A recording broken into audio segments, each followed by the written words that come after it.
page. I'm like, oh no, you're killing me. Killing me, man. It's like yawning, right? Someone next to you yawns and then you can't help it. Whenever I eat fried chicken, my nose opens. Fried chicken. Anything, or wrist, or anything that makes your hands mad. Oh, yeah.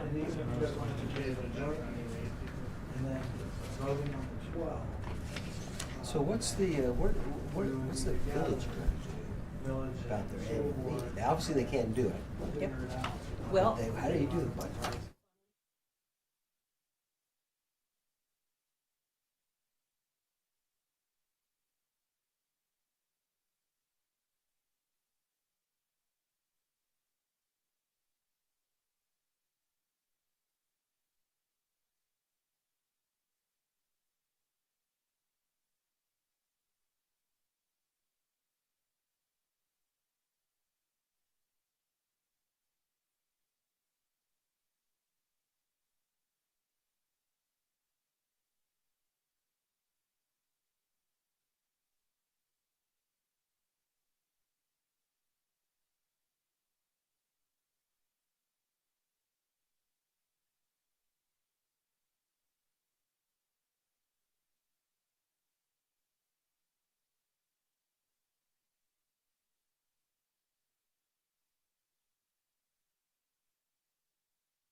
Yeah, she said, I see you texting me. This is very exciting. I told her to text me if she's trying to talk and she can't get a word in.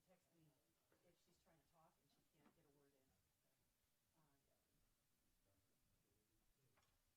Do I have to dial anything to get out? Outgoing. Yeah. The button on the left that says outgoing. The button on the left.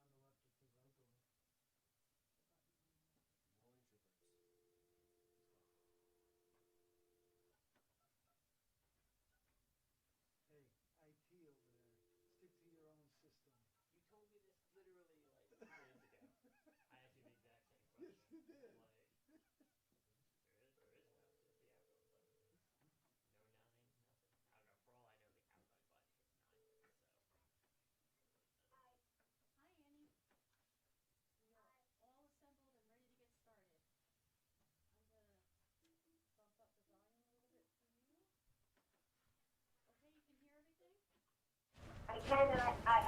it went down briefly, and so I'd like to see the wave again, but I'm a little curious about an actual stadium wave.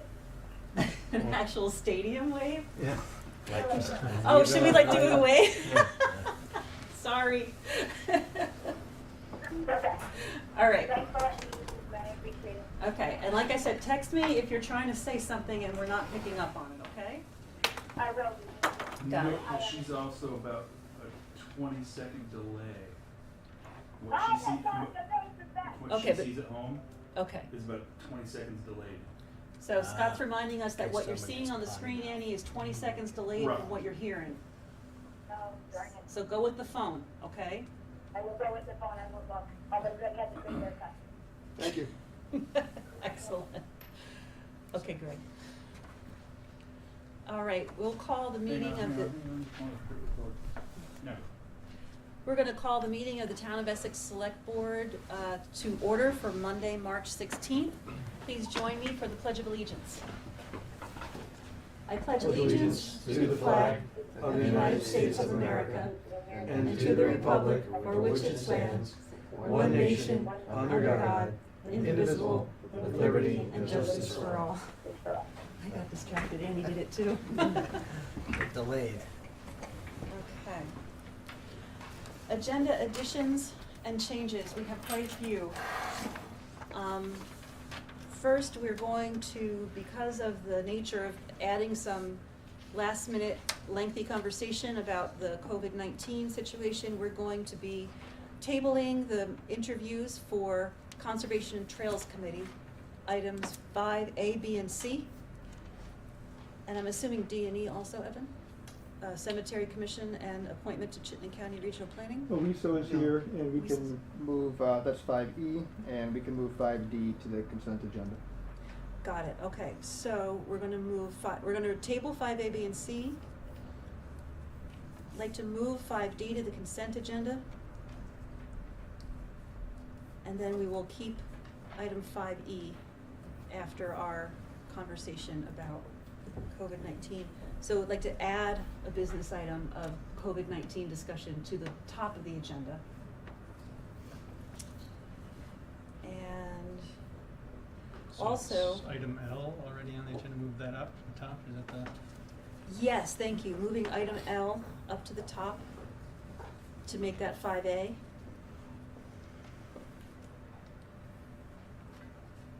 And then I'd like to also add, before we discuss the first-class liquor license, I would like to add a discussion and adoption of a new liquor license approval process.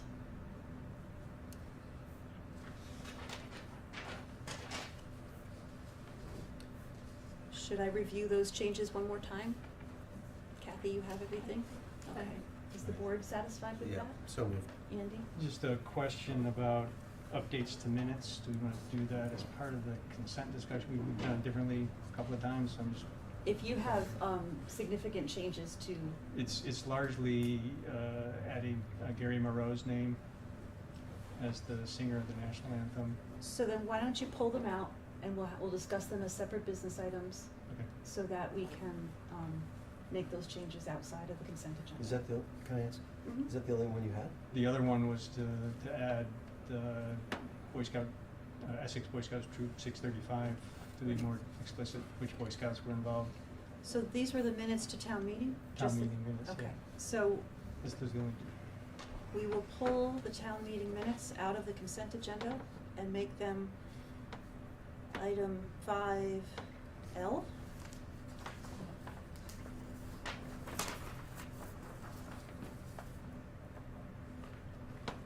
Pat or Max or Annie, do you have any changes to the agenda? I do not, but I appreciate Andy's, notation of that. Those were important things. Thank you. I don't have anything. Okay. Evan or Greg, any other changes to the agenda? Nope. Then, Max, you made a motion to approve the agenda as amended. Can there be a second? Second. And all those in favor of approving the agenda as amended, please say aye. Aye. Opposed? And a reminder, so Annie is joining us this evening by phone because she has a sore throat and she wants to play it safe, which we really appreciate. So if there are any votes tonight that are not unanimous, we will need to do them by roll call because one of our members is not at the table. All right? So moving on in the agenda, the next item is public to be heard. This is an opportunity for members of the audience to speak on topics that are not on the agenda. So is anybody here who wants to speak about stuff that's not on the agenda tonight? All right, seeing none, we're gonna move on to our first business item, which is a new business item, to discuss COVID-19. I would like to invite Beth Cobb and Brian Donahue to the table from Essex Westford School District. Thank you very much for coming here. Okay, no, it was on the agenda, I'm just bringing it up. I'm thinking you had a busy day today. Yes, thank you. Actually, a busy weekend, I'm sure. It's been busy 3 weeks. It was a weekend? I know, I don't even know what day it is. Great. Does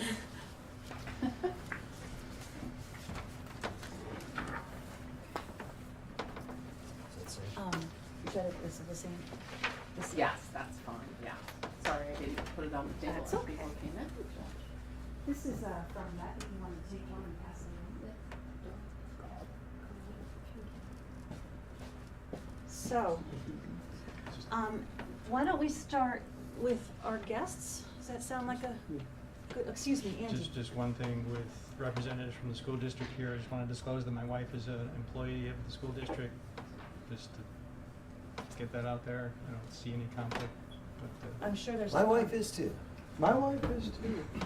And That's we're right. happy about it. Thank you for pointing out that Yeah, formality. thank you, Andy. And formally, I am a member of the Member of the Essex school. Westford School District Board. So we're all indeed. Whoa, really inbred. Guess we could be pretty small when we need to be. And that means we're all super knowledgeable about what's going on because we're so involved. So, why don't we start with our guests? Thank you so much for being here. You're welcome. How's your day been? I don't even know what day it is, and I'm absolutely exhausted, or we are, and probably a little silly. Our day's been, it's been pretty good. We have an amazing team that has pulled things together for us. So what we're presenting to you is our draft of the educational plan that the governor has asked for. We thought that was the best way to at least assure people that things are happening. We have detail within this as well. But so in the past 24 hours, basically 24 hours, we've put a plan into place, although we were thinking ahead of time of some of the things. This weekend Brian was with me on Saturday with superintendents. We spent the full day on Saturday, and then on Sunday, the superintendents were together again, creating plan on what this would look like, rollout, with inevitable that we were going to close at some point. But then our leadership team, and still thinking about that, our leadership team, which is our directors of curriculum, student supports, our new director of technology and innovation, Brian and I, and all the principals, 10 principals, got together, some assistant principals as well, and spent 4.5 hours planning and putting this plan together and what we have so far. So I can walk us through this plan. There are certain areas which the governor has asked us to put into the plan, and one is about distance learning and what that looks like for regular education, general ed, and then really about special ed services, which they have to continue. A lot of what's in here is what we have to do by law. We're fortunate that Erin McGuire does a lot of work nationally as well, so she's been working on the law with the nation. She was working with the Agency of Education late last night and was able to, while she was doing that, put our plan together as well. And Dylan and her created and finished it today. And then we have child nutrition, which was part of the governor's plan and wants to know how we will feed our youth. And the second part, which isn't fully completed yet, is how we help with childcare, with healthcare workers and other emergency responders, which that's our least defined what that's going to look like. And we can talk about that in there. So our distance learning will be done online, and packets, paper if you will, workbooks, that kind of things. the teachers will be required to do daily lessons for at least one for each of the content areas, but it will have to be engaging, and it could be outside writing in a journal or doing so. It will definitely look different. The learning won't be as it would be in a classroom. We're not expected in the first few weeks until the April 6th when we return to school to do any assessing. It's called maintenance of learning, so they will practice what they've already learned. And then we will have to re-look at that if the schools continue, if we're told they need to continue to close, and what that looks like, because then we do have to do some new learning. And I, at this point, am really unsure how that really happens with a pre-K-12. I can see it and I can picture what happens like 6 through 12. It's harder for me to do new learning with K students without a teacher being there. But we do have a plan that teachers will, on a weekly basis, touch in with a phone call or an email to families, whatever more comfortable to families. All teachers will be reaching out by phone on Wednesday and talking to families about what is needed for their student, and what other services we can provide. We have nurses available, our social and emotional learning coaches, our guidance counselor, all are there to support. We are really wanting to support the whole child, not just in the academic areas. So some services that can continue via phone, video conference. We know some of our families don't have internet, so we're looking into that. How do we help them?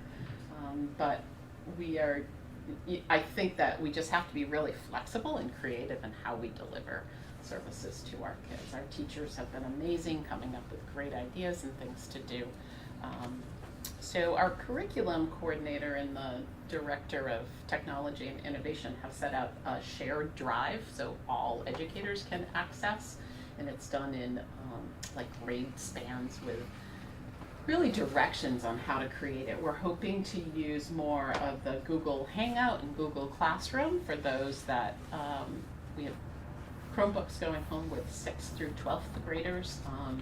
5th graders in Westford because they're part of the middle school there. Each teacher will have office hours every day, so they'll set that time so that families will know if they're working on something and need help. There's a certain time that they can check in with their teacher. It's going to be tricky because we have teachers that have children of their own that will be home, so I think we have to create those hours and they have to be flexible according to the teacher, and trying to do this from home.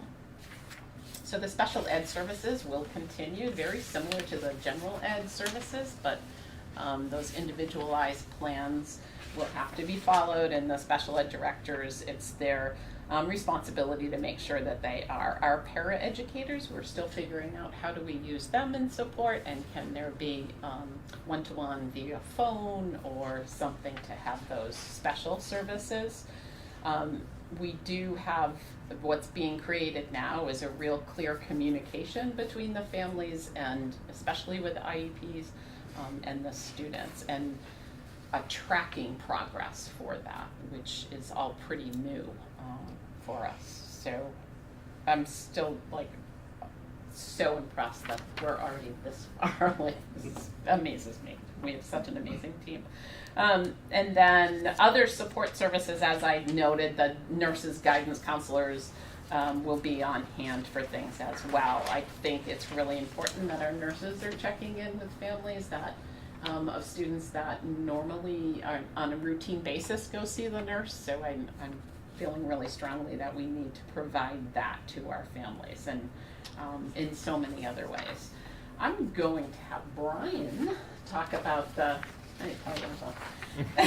to talk about the child nutrition and what we've set up very quickly for this as well. So impressive. So just before launching into that, some of the questions that we've answered, but maybe haven't come to everyone here, but we've answered for our community and also for our staff.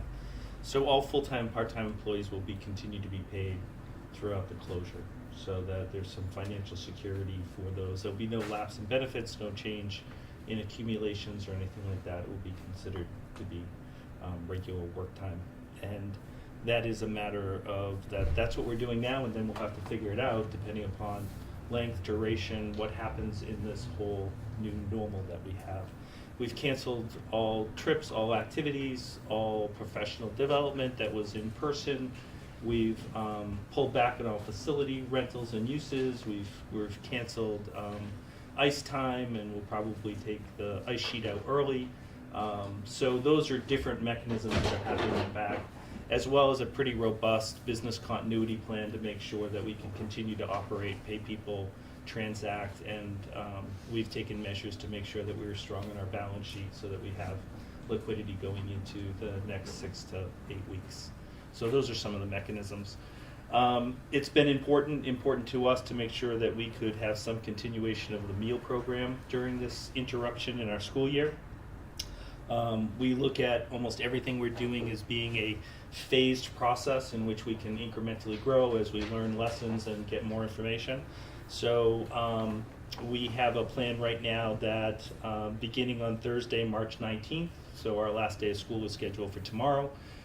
We're having a pause day to do some planning on Wednesday, and then starting on the 19th, we would start up food service with our basic summer meals offering. It's a program that we're used to running. Last year we served about 52,000 meals out of Maple Street Park over the course of the summer. We know how to do it. We know how to do it well. We're going to go to that page initially. We'll expand those offerings to include vegetarian and gluten-free options as we go, partly depending upon our supply chain and what we can get for this purpose. And we're planning on doing that in a pickup drive-through style initially at 3 locations: Maple Street Park, Essex Elementary, and Westford School, so that we would have a drive-through pickup option. At that pickup option, anyone coming, the meals are free of charge for anyone under the age of 18. People will be allowed to pick up multiple meals if they represent that they have multiple kids under the age of 18. And these distribution points will also be places where we could do instructional material distribution as we ramp that up as well. As we move forward, we'll continue to explore and develop additional drive-through pickup sites that make sense for especially our free and reduced population, as well as develop a meal drop-off system to increase convenience and uptake of meals. So that might resemble something like a yellow school bus with meals on it going around. There's significant challenges in meeting things like congregated delivery and so forth. So more to come with that, but starting with something that we can stage and we know we can do. Annie, do you have a question or comment? I just missed Brian. I'm so sorry, Brian. I missed your point about significant challenges. I didn't hear that part. Would you mind backing up that little bit? Yeah, just the across the state, everyone's just trying to imagine that pulling up to a bus stop that might serve 25 children, and just trying to manage and understand like what that meal drop-off looks like, so that all the social distancing is correct and that everyone is safe. I think we can overcome that. It's probably just a matter of patience and more time at each stop, more than anything. So it's just a matter, we usually try to get to a stop and away from a stop as quickly as possible. That's usually our objective. Now we have different objectives, and we just have to kind of bring that into it. So on the childcare, because the governor is interested in schools playing this new role for our community in supporting childcare, that we look to work with our preferred partners, which is Essex Junction Parks and Rec, the YMCA Live Wires program, and the Essex Parks and Recreation program, who currently have programs inside of our buildings. Our preference is to not create a new wheel, and also we don't have licensing for that. We don't have personnel that are skilled in that, and we may not have even some of that skill to handle infants that currently aren't being served by any of those groups. So a new challenge. We're starting by surveying our community, all our parents, all our staff, to find out who is a medical provider involved in the norovirus response, who is a first responder, who is in that category. If they have that, do they have a child care need that could prevent them otherwise from performing their duties? And if so, what does that need look like? So we're assembling that information. There's little guidance, while there's a high degree of interest to continue childcare, there's little guidance of how to do it and fit within current recommendations. So we're trying to understand how we go about that. And that's pretty much. We do have this week, as you know, we have students today and tomorrow, although we are fine if families decided to keep their children home. It's very understandable. Our attendance rate was about 40 to 60% at each of the schools. I think that was the range. Yeah, 40 to 50, I would say, was where our range was today in attendance. We do have concerns with the newest guidelines of being 10. I, on the way here, was currently working with teachers and leadership team on what do we do about that, because it is new. Since 3 o'clock or something, that one came out. So we are trying to figure tomorrow out as we go. Wednesday is for all of our staff to take care of themselves and their own families. Schools, it'll be a district closure, including offices, the district offices. We will, except for our leadership team, we will be meeting and planning for those Thursdays, for our Thursday and Friday, and how to get information to teachers. Although we're pretty far along in that. We're further along than we thought about. Yes, on Sunday.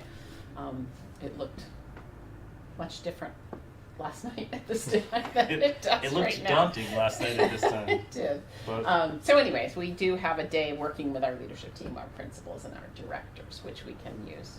And then Thursday and Friday, teachers will be in. It depends right now if we will actually physically call them in. That could even look different now in what we're asking of them, but we're working on it and trying to keep them safe as well.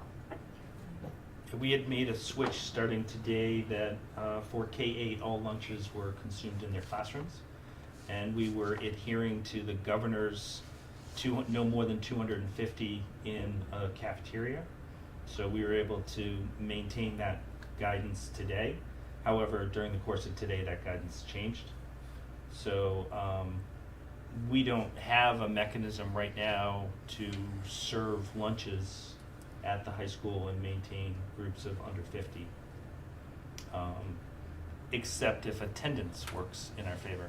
Right. then we may, but it will be really dependent upon that. But that's the problem with the changing guidance, and we understand that we have evolving information as well. But Right. it's been hard to not seem contradictory when information continues to kind of roll out and be change. We've been trying to communicate as much as possible with our staff and our community families. So I feel like we're constantly working on a communication. Yeah, I think we could probably put all the emails and documents we've created in the last week and probably reach the moon at this point.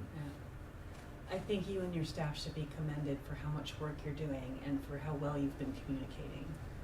My son's in the school district. I'm getting all the emails and you're keeping us very up to date. So thank you very much for all you're doing. Thank you. Do any of you have, Pat? Yeah, I agree completely. Obviously, Beth, I've been praising and I'll continue to do it because I think you've been on top of this, certainly more than the other districts, around us. You were kind of, I think, felt like you were prompting them to keep up with their communications as well, which was a real stabilizing force, I think, for not just Essex, but for the entire Chittenden County region, when a lot of information was going out and not all of it was accurate. I did have a couple of questions, speaking more from a community angle. I know that you had touched on teachers being paid through the April, and I know past that it gets a little bit murkier. Is there a mechanism, like if we are as a district needing to be closed for a substantially longer period of time. I mean, the fiscal year budget itself is already set, and obviously, given that these are exigent circumstances, like, does this mean that you may have the option to continue paying teachers and staff Well, past teachers that will be point, paid or because it's salary. So it's yeah, our sorry, hourly. our hourly, yeah. Hourly. Right, so, and that's our support staff, and, so we intend in paying our support staff, as many, if they're contracted with 175 days hourly, then that's what our intentions are.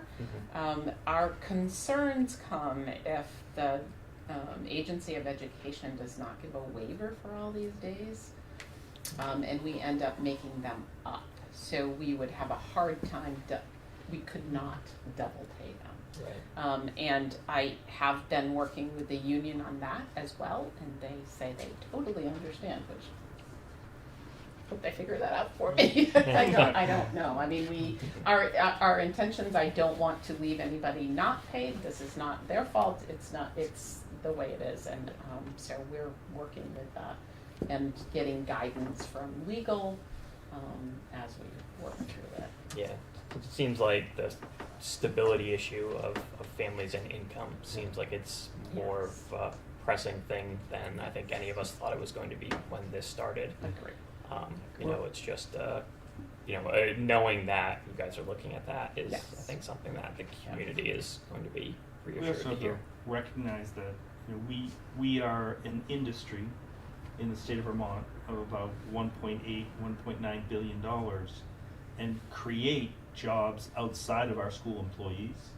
So we have contractors, outside placements, we have contractors with school psychologists, OT, PT, Howard Mental Health, it's bus contractors who depend on our operation to continue theirs. And we need them when this is all done. So there's also the concentric circles of how to manage that there's systems that we all depend upon that make our community better that don't live just here in Essex. And as a state, we have to make sure that we're strong when we come out of the other side of this. Thanks. Yeah, I'd like to thank both Beth and Brian for your leadership and your tirelessness, working on behalf of our Maybe staff. tired.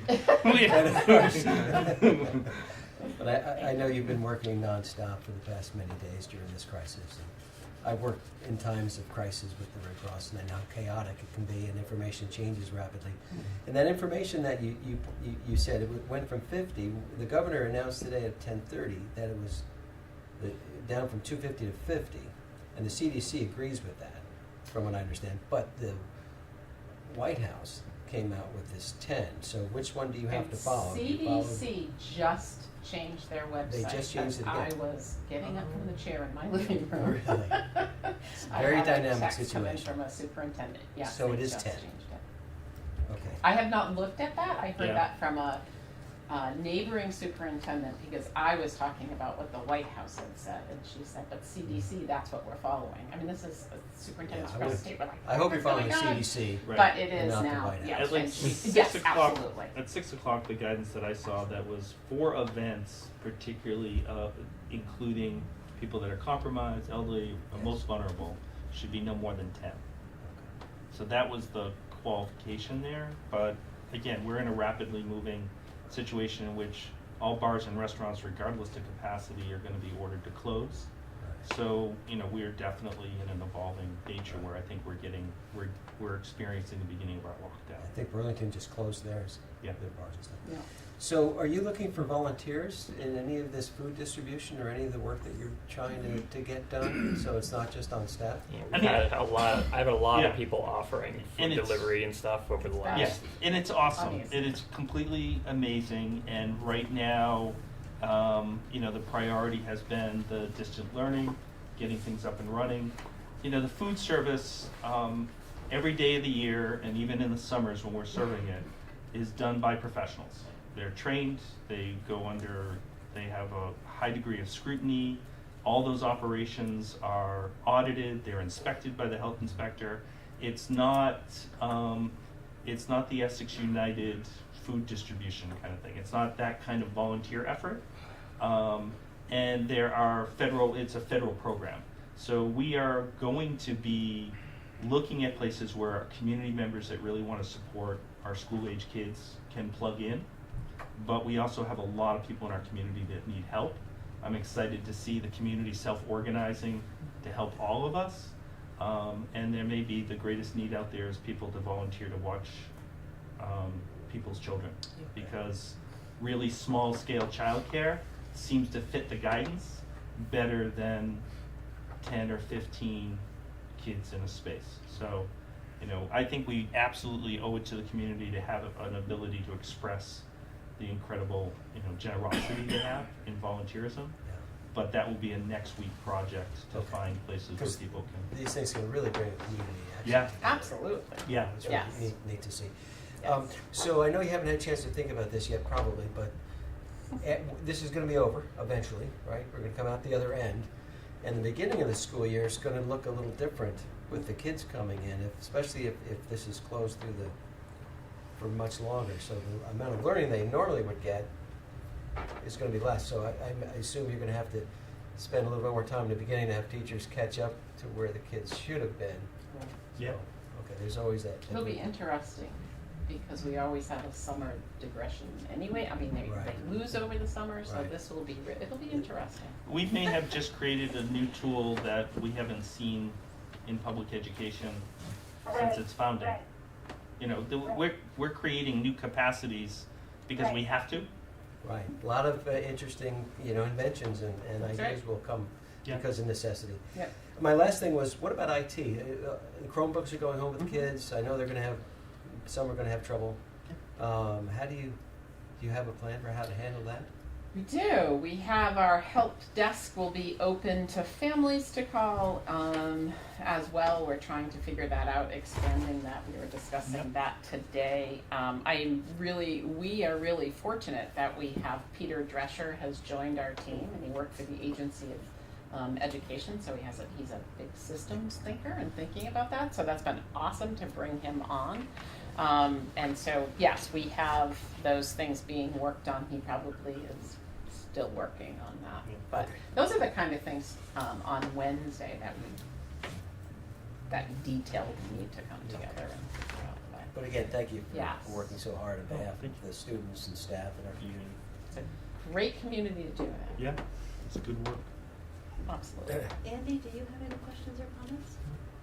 Annie, do you have any questions or comments for Beth or Brian? Surprisingly, I do. You do. I do. Okay, go for it. So, I cannot imagine why it's been like you have to think for and about your own personal safety and families, your own families, and then to also carry something you never signed up for, which is what we're looking at now. And to do it while a lot of people were starting to audit you over the weekend, and to put in the amount of time and effort that you put in along with all the other people you did it with, it's just extraordinary, and thank you. And I am encouraged and enthusiastic, and I am thrilled with the innovation and creativity of what you're speaking of. And I don't know if I understood Brian correctly or not in his conversation with Max, but it sounded like Brian was suggesting something I'm thinking, which is, well, I don't know, but it seems to me that there's going to be a lot of new learning taking place that we've never seen before. Brian, am I right that you were looking for that kind of thing that you were saying? Yeah, we're definitely put into a position of sort of necessity is the mother of invention. We have never done distant learning K-12 in this country. So, we're going to be doing something, and then we can take the best of it, and we can continue to leverage it going forward. Who knows? Snow days, we could have Yeah. them solved. I'm just, in this moment, this year, so much effort for such a positive thing, and to work the creativity and the willingness to be open to whatever is going to come. I couldn't help you. I was just 6 feet away, but fortunately for you, I'm not there in detail. Thank you so much, and if I can be of any assistance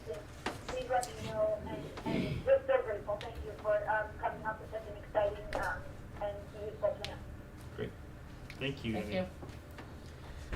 Evan, why don't you pick up from there in terms of the coordination our rec departments are doing with the school district, and then perhaps you can move into what we're doing on the municipal side. Well,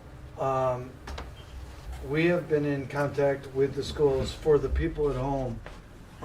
We can't really do childcare, either pre-K or after school, without the school districts. We use their facilities both for those, and a vast majority of our extracurricular sports activities are done inside the schools. The village does it differently than the town. The village has a license for childcare. They are currently talking with the school district about securing facility while they are closed to continue those programs. They have 225 families that are signed up. They are currently surveying those families to see what any needs they have beyond what they normally do for them. We are also surveying our own employees who are going to be asked to work during this period, and what childcare needs they have, to see if we can work that into either the EJRP model or the town model, which is working with the YMCA, which has been the license provider for the town outside the village. So that's still a little bit in flux because of a lot of the logistics. Other things we're working on is we have certain buildings and spaces, maybe not perfect for the opportunity of doing some childcare and some other things, but with a little bit of prep and a little bit of time, those could become online and be available. We're working out those kinks.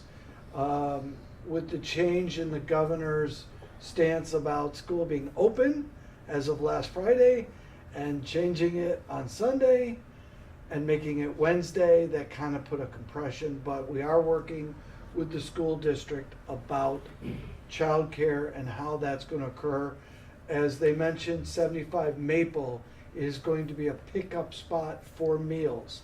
We are used to that. We know how to do that. Thousands of meals were done every summer. I think you said 52,000. We used the parking lot as a way of people to get in and out, one way, out the other, with some services and some facilities for the people working at the site. And that's another reason why we've recently closed 75 Maple, to be able to get that up and running for the school system as well. I'll pause, and if there's any questions on childcare. Any ad from school? Recently, today, we closed the libraries as of Wednesday. The library buildings will be closed, but staff will still be there doing projects. They are working on systems whereby they are going to try to still be there for people. If you are dropping off books, you could drop it off into the book drop off. They'll be taking the books out of the book drop, wiping them down, putting them away, sort of putting them on the side for 24 hours, let them sit, then do a wiping, reshelving. People will be able to try to contact us, and we might be able to try to do some curbside service. That's expecting if we have the staffing to be able to do that, but we're going to at least try. Essex Junction Recreation mentioned the 75 Maple is going to be closed to the public, but it is likely going to be used, 1, for our staffing, 2, for the meals program, and 3, if we need to do any adjunct daycare of a sort. We're holding that in reserve. 81 Main, the building we currently are in now, is going to remain open for the foreseeable future. Today is the last day for taxes. And then as soon as taxes are over, we start getting into early voting again for the April election, and then doing prep for the big election in November. So 81 Main is going to stay open at least for a while, as much as long as we can. But we're trying to limit the amount of functions we're going to do here and let people know we are available by email and by phone. That's our preferred method. If you do make a payment, please put an email address or something on it. We'll send you a receipt. 2 Lincoln is open. 2 Lincoln is the Village Hall. Those offices are currently open. We don't get a lot of foot traffic in there, but we're going to try to keep that open for the foreseeable future. We did close the senior center. As we all have heard on the news, every radio show, every cable show, the seniors are our vulnerable population to this virus. We did not want to have them congregate, so we closed the senior center. But we specifically are keeping the senior van operating as long as we can. To be able to do that, we have limited its pickups and drop-offs to doctor's appointments, non-emergency, pharmacies, food stores, and we're discussing whether we can even take that a little farther and get them to food pantries. And then maybe we can also get them to your meals if we can coordinate the times. A problem with senior vans is they're driven mainly by senior men. And when people get on and off the bus, we're going to try to wipe down railings and all that stuff. So we're going to try to be there for our senior citizens as best we can. We own the building known as Memorial Hall. Memorial Hall, we're currently in the process of canceling a couple of the last remaining reservations. The Essex players have decided to cancel their schedule. We're going to do some cleaning there and keep the building vacant of a sorts, so that if we do need it for other activities, whether it's for the school district, whether it's for childcare or something else, maybe in the food range, we will have that building available. I want to thank a lot of people. We have started an emergency operations team. In our office tonight, in this room, is Chief Gary. He's our emergency operations coordinator, doing a fantastic job. You talk about somebody who's taking phone calls, emails, and texts all day, all night. We were on the phone yesterday night doing some things with childcare. Myself is on the team. Greg, Duggan, Sarah, Macy, and Travis Sabatasso is also part of that, as well as getting the input from all of our department heads. Couple things: we are currently directing all of our employees to come to work. We need their brains, we need their hands, and we need to keep things going. Our police department is going to stay active. Our fire department is paid on call, but like the school district, we would like to keep all of our employees paid during this crisis, if you will. But it is going to get difficult, and so we are going to have to talk about how we're going to continue to do that if it's prolonged. We are dealing with kids, parents, persons who have health issues on a staff level. We're trying to make sure that we can juggle and sing at the same time. We're trying to make sure that people take care of their families, but also know that the public needs them as well. And so we're going to look at ways to balance all of that out. Again, for our public offices, if you don't have to come in person, please don't. We're here by email, we're here by phone, but if you do come, please keep some distancing in our buildings. We have drop boxes both outside of 81 Main and at the back door of 2 Lincoln. If you put a check in and your name's on the check, we'll find you. We're pretty good about that. We're working with the school district on the village's annual meeting. which is currently scheduled for April 1st, but is likely to get rescheduled. Also with voting, we want to do our voting on the same day, so we've got a couple of meetings to take care of. And then did I miss anything? I'll fill in a few things. Continuity of operations plan, we have a department head meeting tomorrow morning. The chief has given each department head a continuity of operations plan to fill out, so we're doing some planning around that to be ready in case we have absences. Laptops, we haven't mentioned that we want people to be here at work as much as possible. We just ordered 6 new laptops, so we can try to allow people to work from home if that's possible for them, if they need to do it. We Rob, already have a lot of laptops. Most of the department heads are issued laptops, but we are looking at extending the laptops to other personnel who are key to our functions. And if they can't be here but could do it at home, we're extending that capability through virtual VPN networks and other facility. And as much as we want people to keep working, we're also encouraging everyone to not come in if they're feeling sick, if they've been exposed to COVID-19. A lot of people have sick time. We're encouraging the use of that. If people don't have sick time and they need to feel like they can't come in for reasons related to the virus, we're going to let people go into negative. Excuse me, something in my throat. So we're trying to balance that need to have employees at work, but also keep everyone else healthy, public and staff. We've met with the union stewards for the Essex Junction Employees Association and AFSCME today to go over some of these issues, keep them informed. Communication is the big thing. That's what they just want to be communicated to, kept informed of stuff. We're doing that with our staff as best as possible. With the public, we have as a press release that was attached as part of the packet. As we're hearing and seeing, things are changing daily, if not hourly. So working on a new press release that will go out tomorrow with some updates. Chief has been involved with that. And we're going to continue to use our websites, Front Porch Forum, press releases to the media to try to keep the public informed of what's open, when it's open, what's closing, just try to keep people aware of how things are changing at our local level. And the last piece, we are in contact with our other municipalities in our area in Chittenden County.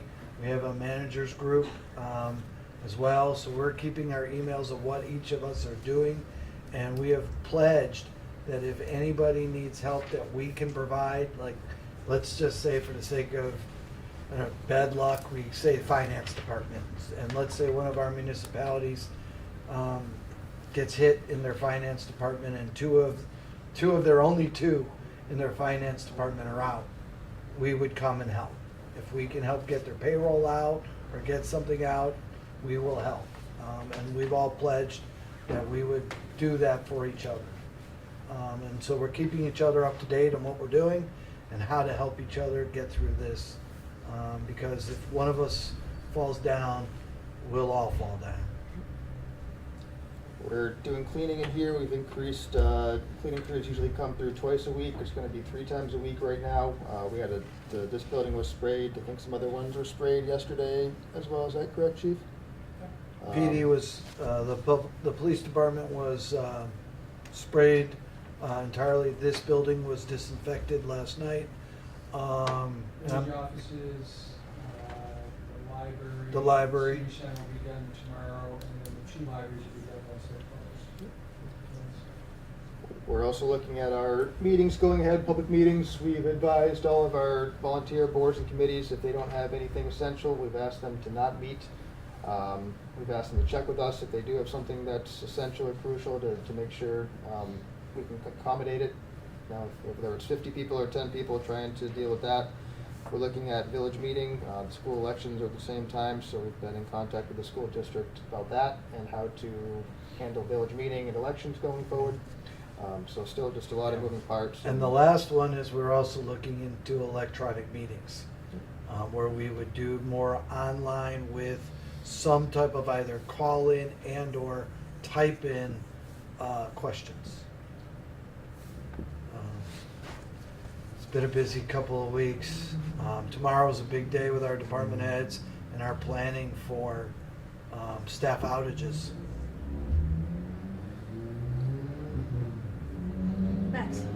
So, I want to thank you too for your work and your leadership in getting this all coordinated in these very strange times. I know it's not easier. Well, I'll Try to- just thank try to you do on all this. behalf of the staff. It's been a team effort. Well, thank you for all you and your staff are doing. So when the library closes, the public will know in advance, although it's closing soon, because the kids are going to be out of school. I would assume We're the parents are going to want to get some books for those kids to have. We're at putting home. out notice tomorrow morning. Okay, awesome. Their staff is still gonna be there. We're still gonna figure out ways, maybe through the internet, people can, maybe, we're trying to figure out whether they could, get a hold of staff who's inside the building, ask them, and then staff would bring it out. Okay. Leave it on the doorstep. Curbside checkout. As long as they stand in a line about 6 to 10 feet apart. Well, ADL sent out an email today saying that they would do that for their students. There's a form you fill out with the books that you want, and once a week you can get up to 10 books. Wonderful. And then bring them back the following week, so I there's think a that's so system in place important. already, yeah. Yeah, it's so important to have that available. I think the shelves I think some of our shelves looked like the supermarket shelf in the cleaning supplies aisle. There's people taking multiple DVD discs and books the last several days. So, I'm happy to answer any other questions. Any questions? It has been quite fluid, sorry, That's right. quite fluid. Any questions for Evan or Greg? Annie, do you have any questions for Evan or Greg? No, I appreciate also the hard work. Thank you, staff, and I thank you so much. You're welcome. Yeah, Pat? So this actually probably includes Chief Gary as well, so I don't know. Is it best to bring Chief up here, or do you just want to? Now you're making me nervous, Pat. What are you asking? Well, no, I mean, I'm more wondering, since I heard Burlington was closing down its bars, I'm wondering, are we doing the same in Essex? Are we looking to limit McGillicuddy's or whatnot, curfew? How far along in planning are you for? It's not That sort of actually the stuff, governor this or afternoon, so is it? part of the problem is keeping up with the stuff that's literally coming out minute. Yeah, that's why I'm asking why I Yeah. didn't want to just kind of shout at you in the audience, because I You figured got you'd. it. So I believe the governor has as of today, the 16th, all bars and restaurants must close or offer takeout only. So that is going to be statewide. So that is starting today.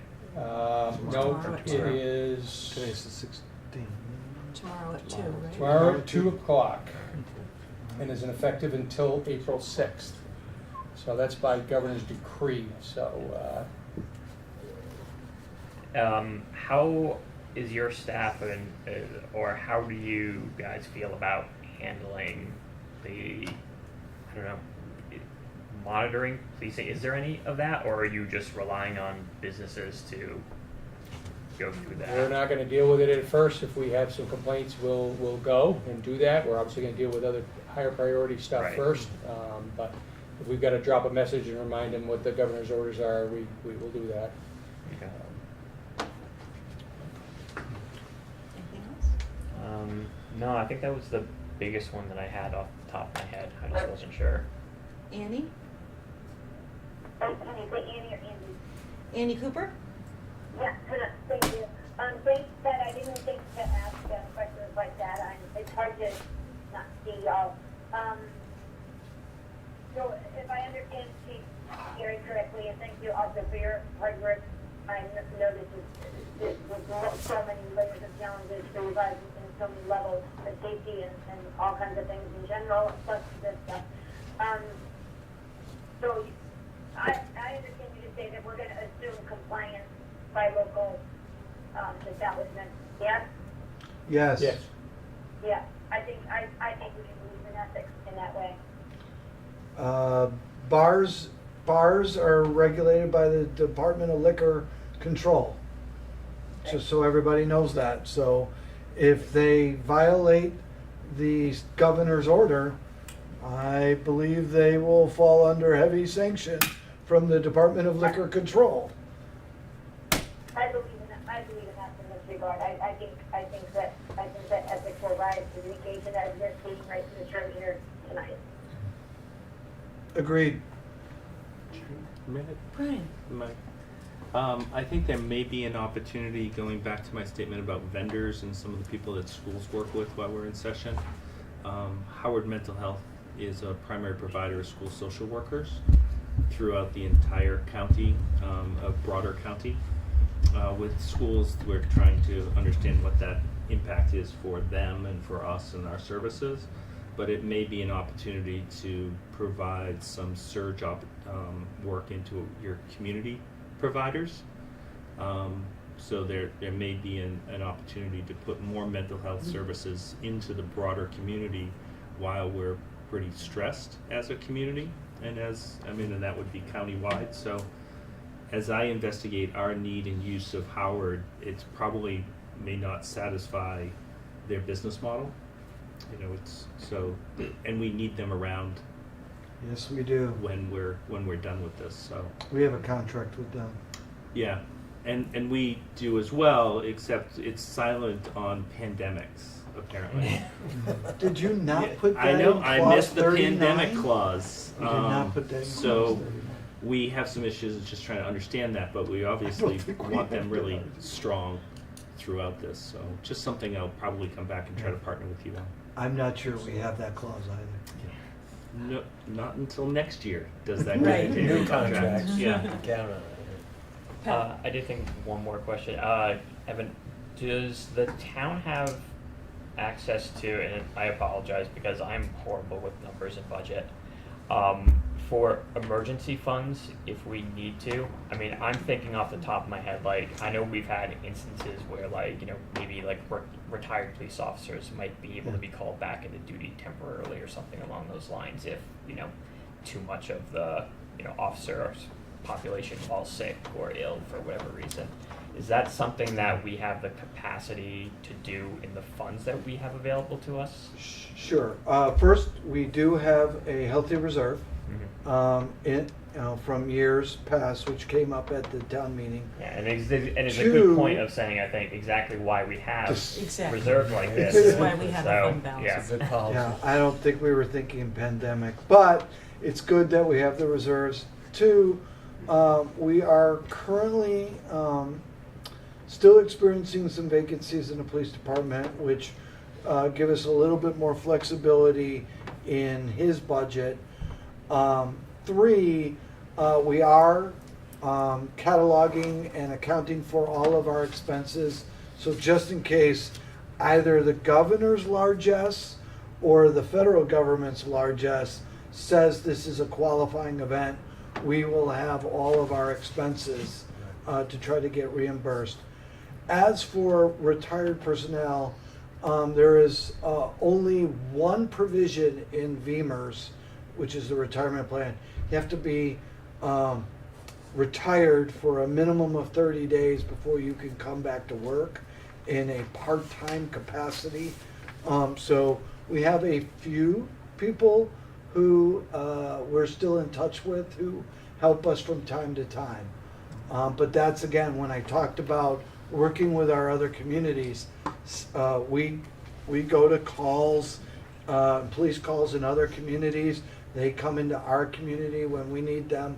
We work very well with Williston, Colchester, and others. So we rely on each other a lot. Yeah, I know you As- guys as work do- extremely well together. I think just for publicly that people feel reassured to know that not only do we still, are working with other communities, but we also have an option if things get bad to say, okay, we have other money as well. There are people we can bring in.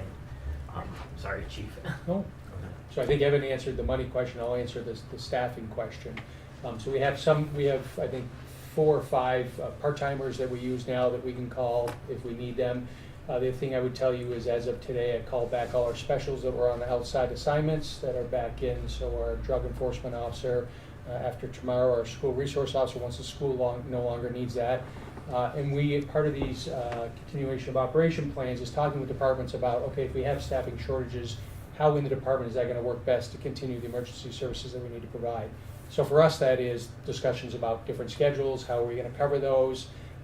You'll see me in a uniform if that's what we need to do out on the road. So I think we've got it covered. We've got commitments from our municipalities that we work very well with. We have the Sam Handshake agreement that if Williston's down, we're gonna provide each other to get through this. Right now, I don't see a major staffing shortage issue. If we plan it right, if we had to, we could even change the schedule and go to 12-hour schedules, and that would give us some backup. So those are the conversations we're having at the department head meeting tomorrow in the continuum of operation plans, is to start talking about how do we do that if we have a group that's sick, and can we move people from this, and can we change schedules, communicating with the unions to make sure that they understand and making sure that we get staffing. But we'll get it done. And interestingly enough, with the colleges kind of closing down or doing more home learning or more classes, a lot of our summer help are college kids for our daycare and childcare and stuff. So we're trying to figure out where they are, if they're local, and whether they're going to have some hours too. And so we're catching it, and it's not something we do every day or often, but we do it. And a lot of things that we planned mainly for other reasons are coming into play. Like one of our parks employees is our backup senior van driver. So if for some reason we can't get one of our 4 or 5 van drivers on a given day, one of our employees has been doing it off and on over the years, and he'll jump in the van. And not just anybody could drive that van. That thing corners like a toaster. Great, thank you, guys. Any other questions, Andy? Andy, are you good? I am good. It's been a little challenging for me to keep up as I'm resident, but I feel good that I'm talking to my resident. Thank you. Well, I don't have any additional questions. You all covered everything. We can't thank you enough for what you're doing, Brian and Beth and Evan and Greg and staff. Please continue to keep us in the loop. For those of us who are receiving updates constantly from Evan, let's give Evan a break and let the comments come, let the communications come, but hold the comments, because there's a lot going on. And if there's anything that you need of us, please don't hesitate to ask. You've all risen to the occasion incredibly well. Thank you so much. Your support is very much appreciated. Thank you. Okay. Anything else on the COVID-19 situation, or are we good to move on? Okay. Please go home and go to bed. Thanks for being here. Yeah. Thank you so much for spending time with us. Okay. So, in our newly amended agenda, our next item will be appointment to Chittenden County Regional Planning Commission Planning Advisory Committee. OWISO, come on down. Have you all met OWISO? Wonderful. Please have a seat. Yeah. Andy Ross.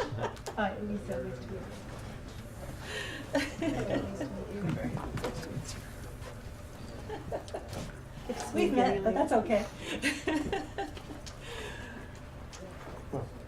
How about Greg? So Greg or Owiso, however you want to handle this, just want to let us know what the Planning Action Committee is, I'll give Advisory a quick, Committee. I'll give a quick intro and then let Louiso introduce herself a little bit.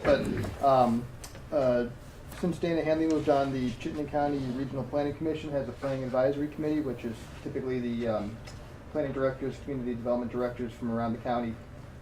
And they meet, I think it's monthly or every other month, and they go over planning issues in the area. They review each other's comprehensive plans, the town plan.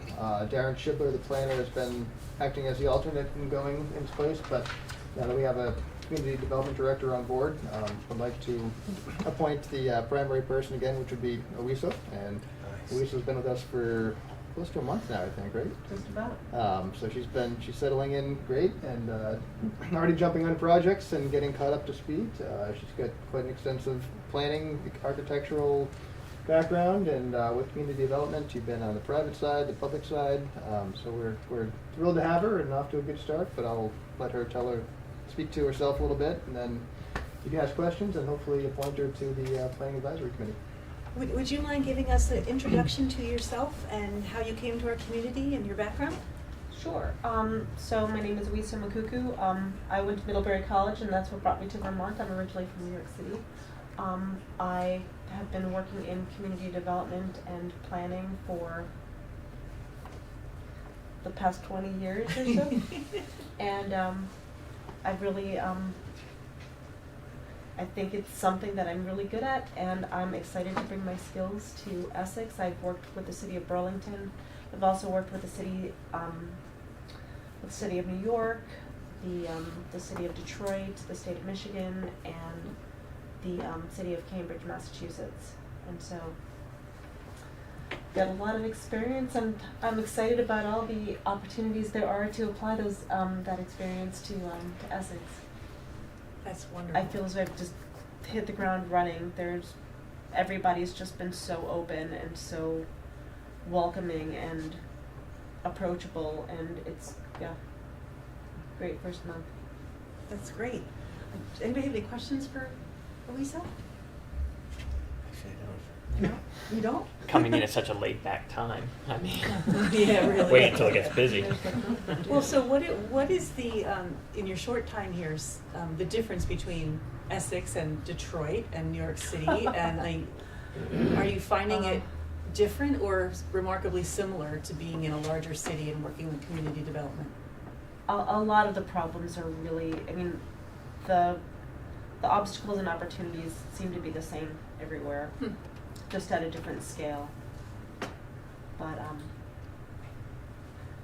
I think it's really, a lot of the success of various programs comes down to the openness of your coworkers and the willingness to work together. Because the strength of the team, I think, is always what makes the biggest difference in any effort. Awesome. Well, since this is an appointment that is, I wouldn't say it's required, but it's standard that the community development director fills this role, correct? So this is pretty much part of your work requirements. So we appreciate you adding that to your portfolio, and you'll be working with Darren, so you couldn't be working with a better person. So unless anyone has any more specific questions, Annie, do you have any questions for Owiso? I do not, but it was nice to meet you at the community dinner before town meeting. Great. Hi, Annie, I missed you on my rounds. I saw you at the, we were in line together for food. That's right, we of met course for a moment. Live stream. Would anybody like to make a motion to appoint Owiso? Max? I move the select board appoint town community development director Owiso Makuku for the remaining term to expire June 30th, 2020. Seconded? Any further discussion? Just a quick question, so we have to do this again in June? Yeah, we'll just do it on consent agenda at that Great. point. Yep. Okay. All those in favor, please say aye. Aye. Opposed? All right, you're on Unanimous. board. All right. Thank Thanks for you doing it. all. I look forward to working with you and getting to know you better, Lisa. I do too. Thanks. All right. Now, the next order of business is one of the ones we added in for, under our agenda additions. So, staff has introduced a new process for approving liquor licenses. And so, Greg, would you mind taking an opportunity to briefly review what the changes are, and then we will hopefully adopt them and use them at this meeting for the current batch of licenses. Sure. So this is not a policy per se, but it's just a practice in the way we've done liquor licenses in the past. And it's been an evolving process over the past couple of years for those of you who've been around, or for Pat and Annie who may not have been around as long. But once upon a time, we used to, every time a liquor license renewal application came in, which is usually this time of year, the application deadline is May 1st for the state, so we usually see them February, March, April. We would put it on the agenda, and there would be half a dozen, 10 different liquor license applicants sitting in the audience. We'd go through, we'd get it approved by the select board. Prior to it going to the select board, the applications are sent to the clerk's office. Clerk ships them out to the police department. Police reviews them. Clerk's office makes sure the applications are complete. Police look for any issues with the applicant that they've had in the past year. Staff then makes a recommendation to the select board that the applicants be approved. That was taking a lot of time. Remember the room being packed with, sometimes it'd be 10 people, sometimes it'd be 40 people, depending on how big the agenda was. So last year, I think it was, we started revamping the process a little bit. Anybody who was renewing, didn't have any issues in the past year, same process, we would vet the process, vet the application from clerk's office, police office. We told the applicants if they had no issues, they didn't have to come in. Saved them a night out, saved us a little bit of time to run through every single one. And the idea of trying to keep streamlining the process, the clerk's office came up with another plan which we're trying to enact this year. You might remember that I can see them right there, the applications are hundreds of pages long. We have, I think, about 4 dozen or so liquor license holders in the town of Essex, in the village of Essex Junction. So it's a lot to review. Staff goes through and make sure the applications are complete. Police do the same thing. The select board used to go through as well, and you'd often catch a few errors here and there, a date that was wrong or an address that was a little bit off, and we could correct them. Most of the time it's minor stuff, almost all the time it's minor stuff.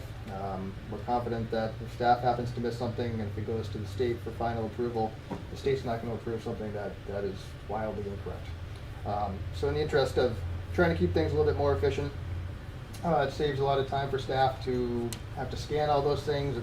It takes up a lot of space on the servers. They're not, when you scan something, it's a large document and just converting it to PDF. These are the types of things we have to scan. Hopefully it saves you from sifting through 250, 300 pages looking for minor errors here and there. So the idea this year is that staff, the clerk's office will still process the applications. They'll still look for any corrections and make sure the applications are complete. Send them to the police, which will do the same thing, in addition to looking to see if there's been any issues with the applicants in the past year from a legal standpoint, crime standpoint. Typically there rarely are, if ever, but we still always want to do that check, and then just bringing you the list of applicants who are renewing and recommendation to approve those applicants. So that's the process that we're proposing. Hopefully it makes sense, but I can clarify anything if you have any questions. And it appears that this process change is going to save staff a lot of hours. It'll save us a fair amount of time for prepping packets, getting them uploaded. It'll save hopefully you some time from reading all that stuff as well. Andy? Just a couple of questions. We have in the past required first application to come in person to be here. We want to continue that, or I know it gives the new applicant an opportunity to talk about their business for one. It's been our position, yes. Yeah. I'm just. In fact, we asked Black Flannel Distillery to come here tonight. It gives them the opportunity to meet you to meet them, to give the admonition that we always, the chair always does, and ask any questions about their operations, and give them some airtime on Channel 17. And the other question is, we used to previously read each individual one, so-and-so doing business as. Are we going to continue doing that? And it was explicit at the time that thought that we needed to read every single one of them. Is that the intent? Or is it? I would continue that process until we get otherwise. So you want us to do a motion for every single one of these? Well, it's one motion, but you read it. Yeah, and I suppose alternatively, it's all listed here. You could say motion to approve all the first-class liquor license renewals that are listed in the police memo dated March 13th, 2020. That way, save you a little bit of time. The advantage, I think, of reading them each out is they get explicitly put in the minutes because it's part of the motion. Yep. So I'm I suppose in favor of doing that still, but if it's not a requirement, it suppose we can consider not doing that. I don't know. The memo has it, approve and sign enclosed applications, so, Could you make the minutes actually include right, you that just make a information copy of this itself? chart. We don't have to read it, In we can just minutes. refer to the memo, and it could go into the minutes, the specifics. We can do that. You could always make the Or we could have Kathy memo, the do it. chart, a part of the official part of the minutes. We're not a town that has 3 bars, or 2 restaurants and a bar. We've got 40-something establishments with different licensing classifications. This was ripe for needing some streamlining, for sure. I mean, I would be in favor of whatever motion we make, including, to say, including the list of licensees as an official part of the minutes, or as an official part of the motion. That way you don't have to go through the exercise of reading every single business out loud.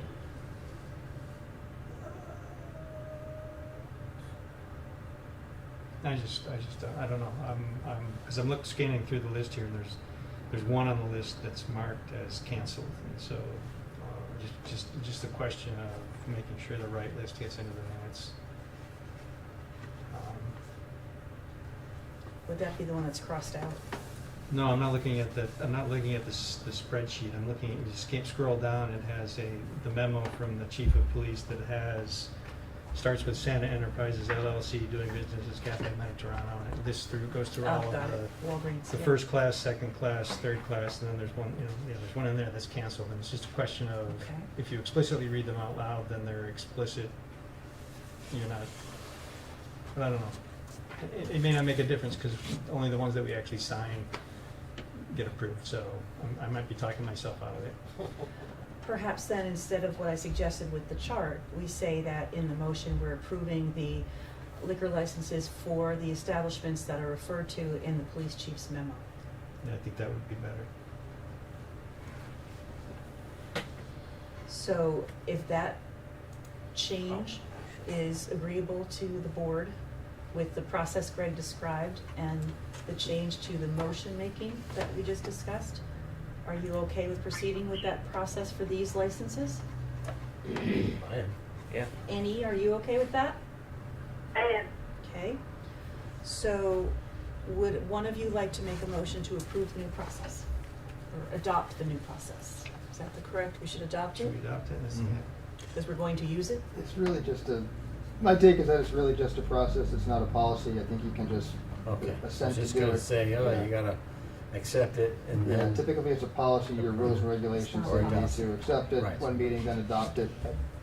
My thought, if you're comfortable with it, is it's a process. It's just a change of Yeah. process. Yeah. Andy? So the way the recommendation in the memo is worded, it says accept. So is that the We preferred could word? certainly follow with the recommendation of the memos. That was an oversight. If you want to accept it, you can do it. I didn't proofread the memo as closely as I should have. Well, is there a different word you prefer I use? I really don't think you need a motion to do a new process.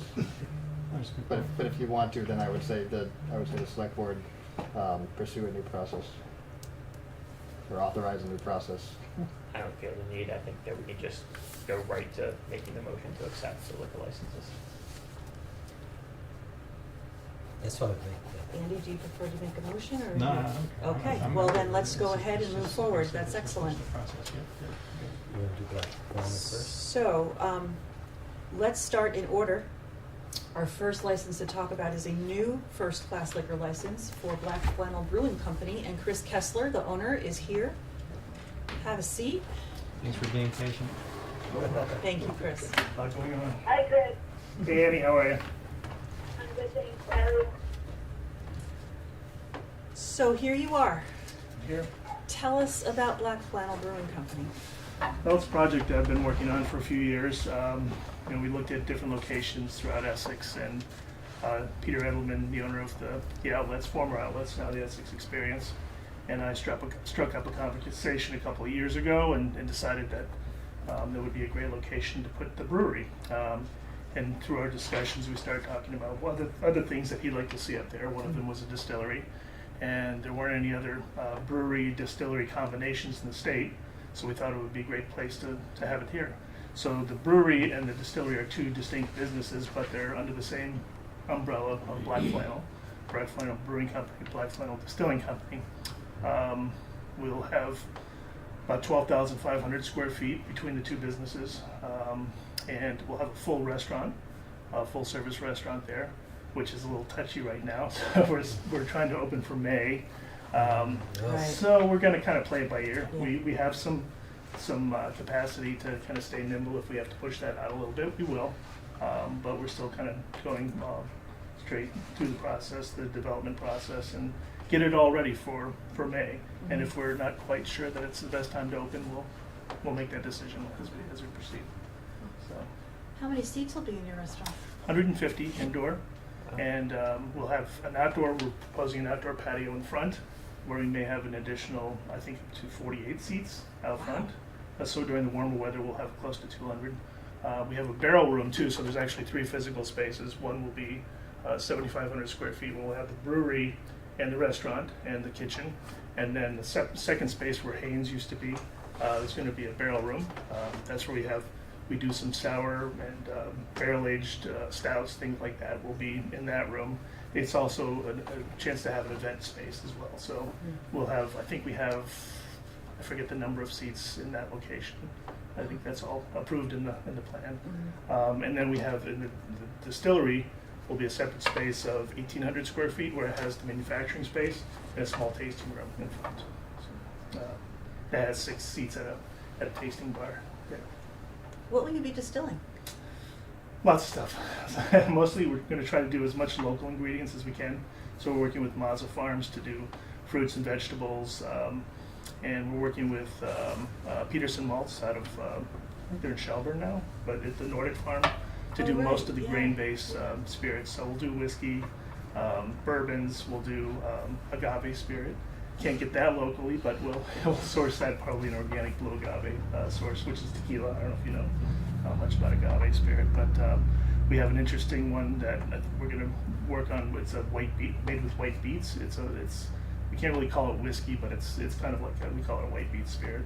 So a lot with interesting garden vegetables. So strawberry brandy, raspberries, smoked butternut squash, and things like that. So Pat's ready. Pat wants his own table. Yeah, interesting. Yeah, we have a new one we're developing between the brewery and the distillery, which we'll kind of unveil as we go toward opening. But it's really unique, new style that we're going to collaborate on. So. Are you planning to bottle or can and distribute? We are, yeah. We're not going to distribute. We're going to try to do everything for in-house consumption, and then we'll have cans for takeout. We will have a distributor license as a separate entity. Can't do self-distribution, but we'll have a second company where we'll be able to sell to. If we have like an overflow of cans where we're not selling them at the brewery, we'll be able to send it to retail locations if you want to. But it'll be small, maybe a few cases here and there. But the intent is to try to sell as much as we can right on site and keep it, small and controlled. Okay. To start. With 200 seats, that's Yeah. We're really hoping to attract a lot of tourism. sure. Yeah, but get people from Essex, Jericho, surrounding towns, support local towns, and then maybe draw some traffic from Burlington even. Right. Yeah. Questions? Andy? So the liquor license is for the restaurant? It's the right. tasting rooms, you don't need a... Not for the distillery, right? Just for the barrel room in the restaurant, primarily. Okay. Yep. Okay. Any other question? Yeah, it's not related. The question was about, I guess, I asked in the email about waste from the brewery. We had last time a brewery came into Essex, there was a discussion about that. Are we not at that stage yet, or is it? We are. It's actually, I got an answer for you after I wrote back. Public Works has reviewed it, and Evan has signed off on the wastewater allocation. It's in that threshold below where This the is select below board needs to where the sign off select on board it. need to be involved. It came with some conditions. This is from Public Works, which you're probably aware of, Mr. Kessler. The waste discharge needs to adhere to the town ordinances and state regulations. They need to have a monitoring plan to keep track of the waste that's going into the system, and a plan to mitigate any discharge of high-strength waste. So Nothing to do with your liquor license, Rich. Okay. No, we've been really proactive about making sure that we're, you know, the spent grains are going to go to a local pig farmer. Any of the other solid waste that come from it, like yeast or hop particulate, will be stored in a separate container. It won't go down into the right straight down into the sewer lines. That creates a lot high biological oxygen demand, I think, on the load on the system. So we'll take that separate over to the biodigester. We'll truck it over or send it for composting. So then you're treating before the water leaves your premises? Yes, Okay. That's a big initial investment. it is. Yeah. And we invested also in hot and cold liquor tanks, which the brewing water, when you chill down the wort coming out of the brew house, you send cold water through a heat exchanger, and the hot water coming out of that, instead of going straight down the drain, will go back into another tank, which is going to be then used for the next brewing cycle. So, Oh, yeah, that's so it'll pretty save impressive. on water. Okay. I have a question. Max, sorry. About how many barrels do you plan on doing a week? Well, I think the capacity, I think the first year is somewhere in targeting around 1,000 barrels the first year. So Okay. do the math in my head real quick, but yeah, we'll probably do 2 to 3 batches a week. It's a 15-barrel system. Okay. To start, we're going to do probably more than that to fill up fermenters, and then as we go, it'll be probably a 2-batch per week cycle after that. For the first year, we'll see what the traffic patterns are like, and I think we're approved to do up to 2,000 the second year, 3,000 the third year. And we'll eventually have capacity to do about 3,500 barrels a year at max capacity. If we need to grow beyond that, we would look for another facility and probably set up a second brew house elsewhere. So you don't have room to expand where you are? Not really, yeah. We sized it correctly so that we could handle the max capacity of that location. Okay. So if things take off, you know, like they do sometimes with breweries, Hopefully. then yeah, we'll look at another plan, but probably outside of this space. So the water allocation will reach your max of 3,500 below the select board threshold, or like if you hit your max, am I talking about two different things? Like, No, you're talking the right thing. I don't know the answer. I'm Okay. assuming that the plan has been signed off on, and I Yeah. assume it's within that threshold. And I would assume if he wanted to go beyond that threshold, he would need to come back Right. and have other measures to be able to add Right. that capacity. And the numbers I just mentioned may exceed that capacity by a little, but then we would come back in front before we actually exceed that capacity. how many employees will you have? We're not sure in front of house employees yet, but we'll probably have 30 to 40 employees. Wow. I wish you the best. That's Thank a you. big enterprise. Yeah. Thanks for choosing We have a Essex great for it. team. Yeah. Thank you. I've had a couple of the local towns say, "Why didn't you go to so and so and so and so?" Well, your other business is here too. Yeah, so, right. yeah. We have our office here. I always felt that Essex was a lot more business friendly. So Nice yeah. to hear. Thank you for that. So, I'm excited for you, Chris. Thanks, Andy. does anybody have any questions or comments about the application? Andy? I see first class, and I thought I saw third class in here too, is it? So it's first Yeah, class, there's is third third class class, as well. Yeah, and an outdoor. and an outdoor consumption. Yeah. Right. I have a nitpicky question. In one of the pages, it says that your address is Jericho, Vermont, and the other one, it says Jericho, New Hampshire. Yeah, I With think, the I think difference that of- we submitted an updated form today to correct that. So Okay, should great. have been Vermont. If there aren't any further questions or comments for Chris, would any of you like to move approval of the license? Sure. Andy? I move that the select board approve first and third class liquor license with outdoor consumption permit for Black Flannel Brewing Company.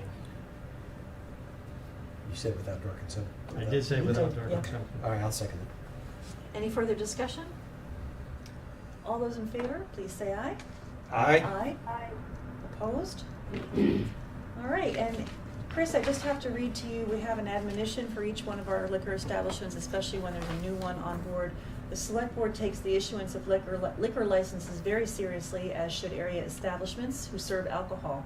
We expect you not to serve alcohol to minors, nor anyone who is obviously inebriated. We thank you for doing business in Essex, and we wish you a successful year. Thank you. Yeah, best of luck, Chris. Good meeting When's you. the opening, assuming all goes well? May. May. Yeah, probably mid-May. We'll be Yeah, there. all right, thank you. All right. Now, GH and I, are we saying that we're going to do one motion to approve all of those licenses? Is that what we decided a few minutes ago? Do all the firsts and all the thirds together? We just need to identify which ones have outdoor Do we do consumption. them all at once, or do we need to say? If we go according to the police chief's memo, they're all on there. But it doesn't have which ones are outdoor consumption permits, does it? Doesn't matter. The spreadsheet, or the table does, but I think there's some, I have some questions about the table. There are some, there are just memos on second class and first. Yeah, it's just first and second in the memo. There's two memos. And the only third we had was Black Flannel. Correct. And Max, you had some questions about the chart? Yeah, let me see if I can find it now. Let's see. For the Essex, I guess that's for the second class, so it doesn't need an outdoor consumption for the Essex, because I know they have outdoor consumption there. Second class does not require. Okay. And what about Firebird?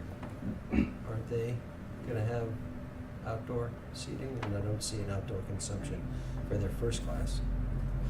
We can follow up with them and see if they intend to submit an outdoor consumption permit. Okay. And then We have my, decided against it. That area is not really conducive to. They did outdoor decide against seating. it? I'm not positive, but I heard that we were rethinking it. and then my other question on that table was on tap bar and grill. Under outdoor consumption, there's an X and then a number 1, and I'm not sure what that means there. On the spreadsheet or the table that lists all the licensees and whether it's first class or that, yeah, right there.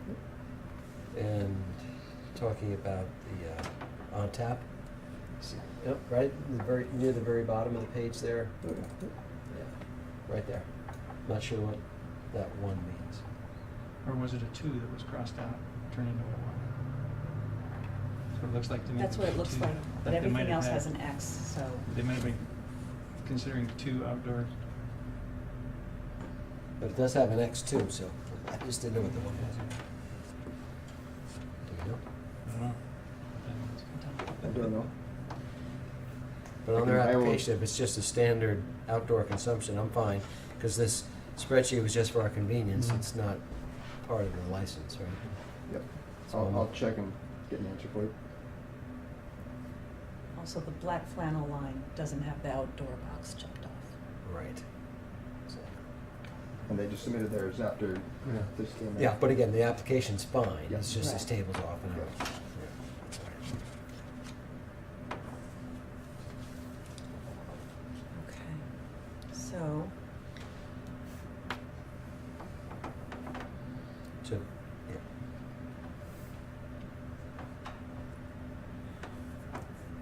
Greg, what is your recommendation for us approving these? Would you be okay with us approving them through the police memo? Except that the police memos do not mention the outdoor permits. I would say, as approved with the police memo with outdoor consumption permits for those that have submitted them. Does that work for you? Yep. You wanna make that motion?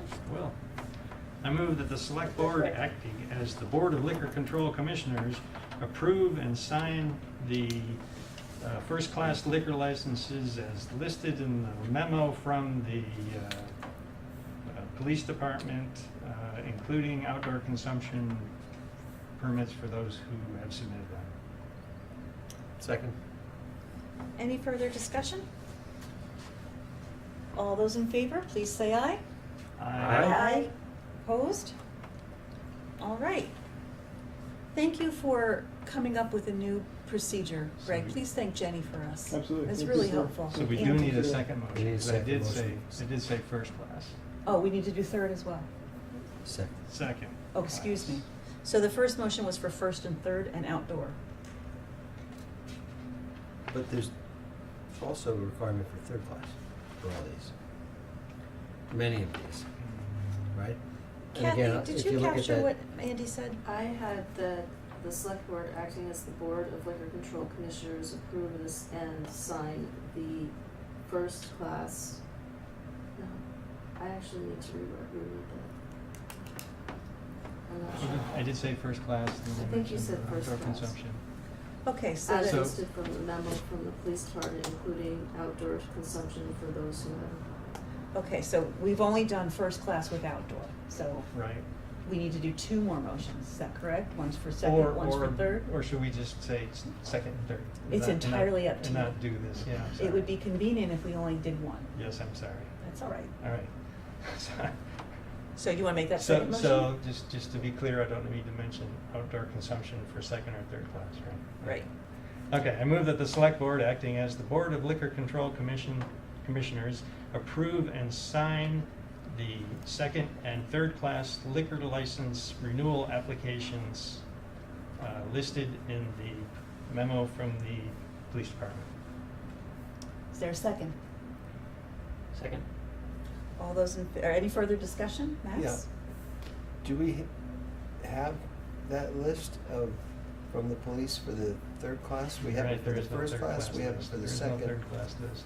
but I don't see a third class list. I believe they would have been submitted with the first class. The third class is selling liquor. Okay, but not all first class ones are having third class, so just like not all first have outdoor consumption, maybe you could say the same thing about third class. I mean, including outdoor consumption for third class? No, we don't need No. outdoor consumption for third class, but I'm saying if we're doing a motion,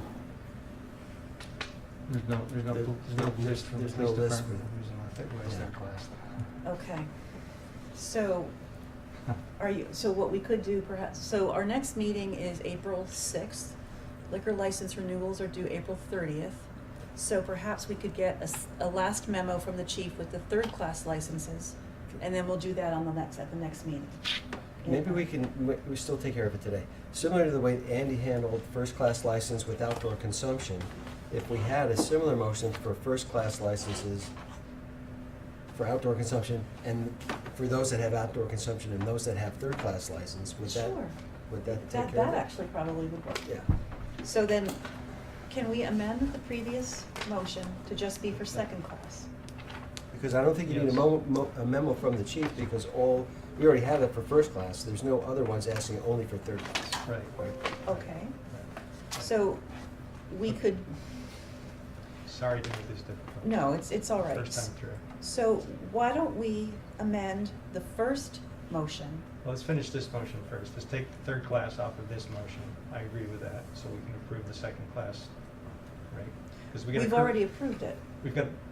We didn't vote on We this. didn't vote on it? On Okay. the second and third one. We're Okay. still having discussion about it. You're right, okay. So I think we should finish that one first, and I agree with Max's suggestion to take third class off of the motion that's currently on the table Okay. and have it only apply to second class licenses. And Pat, you're okay with that? You seconded that motion. I am okay with that. Okay, so is everyone in favor of the amended motion to approve only the second class licenses? Please say aye if you are. Aye. Aye. I, And opposed?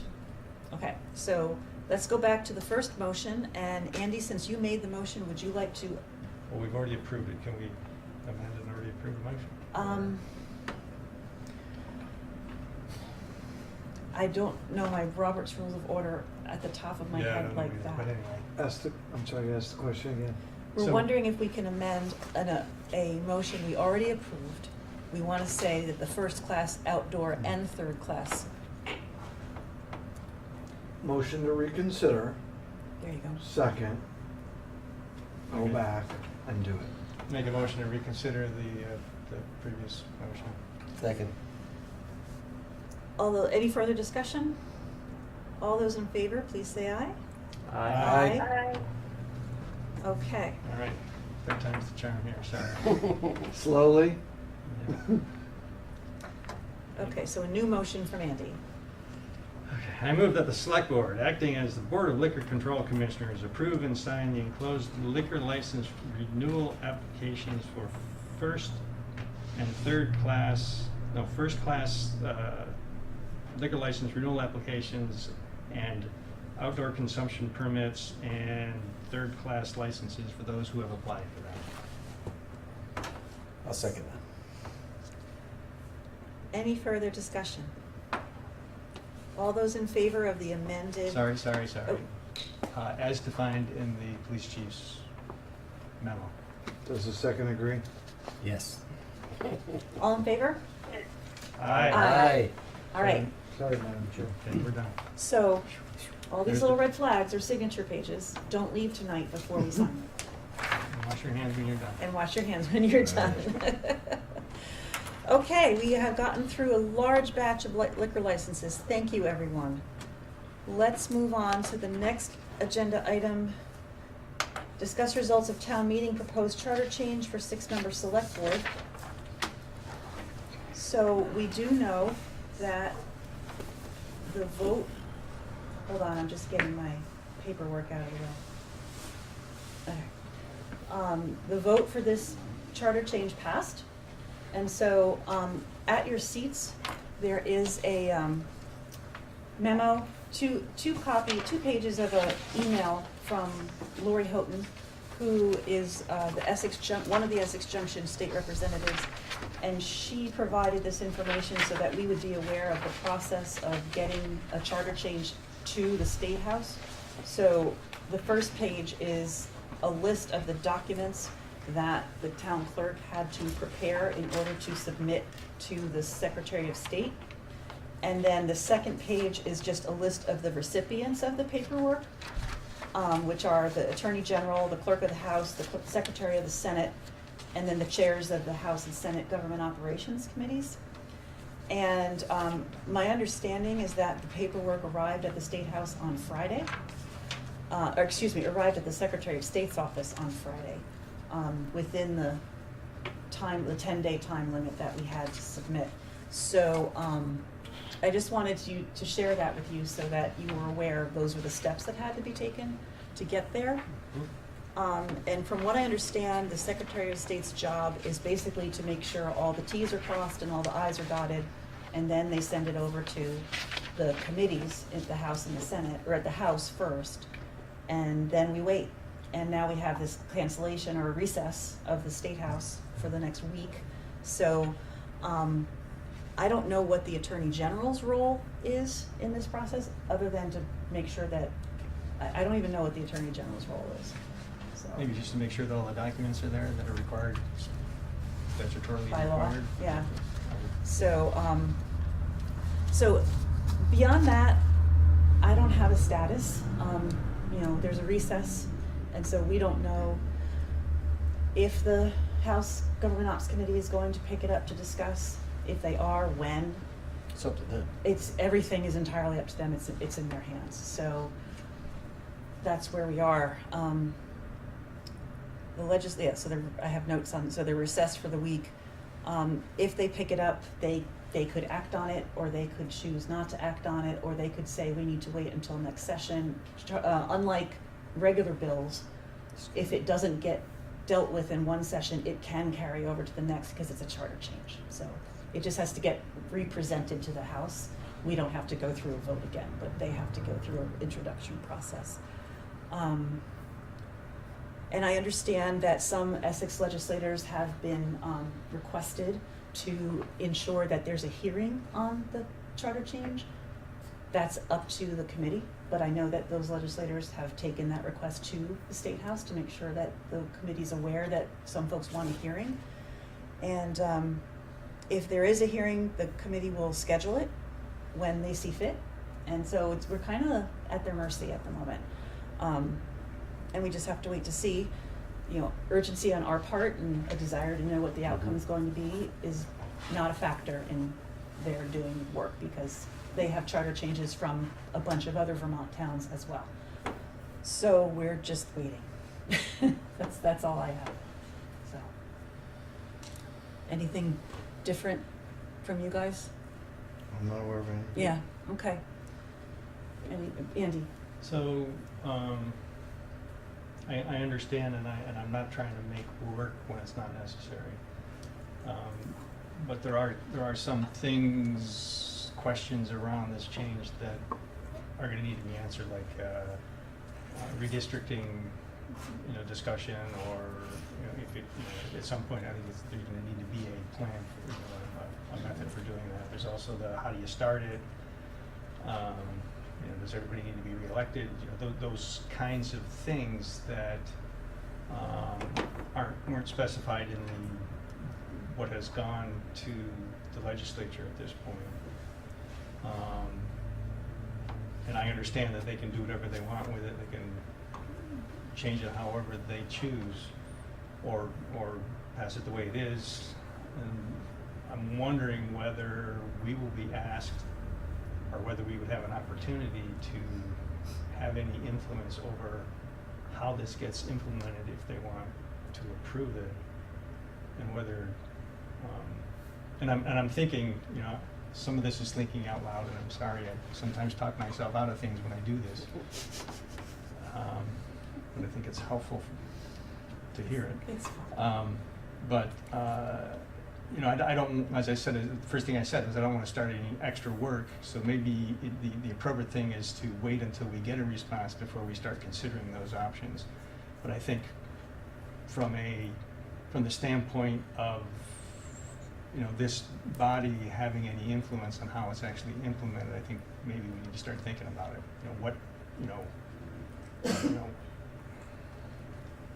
Or maybe with everything that else is going on, this is too far from anybody's brain to worry about. How do we,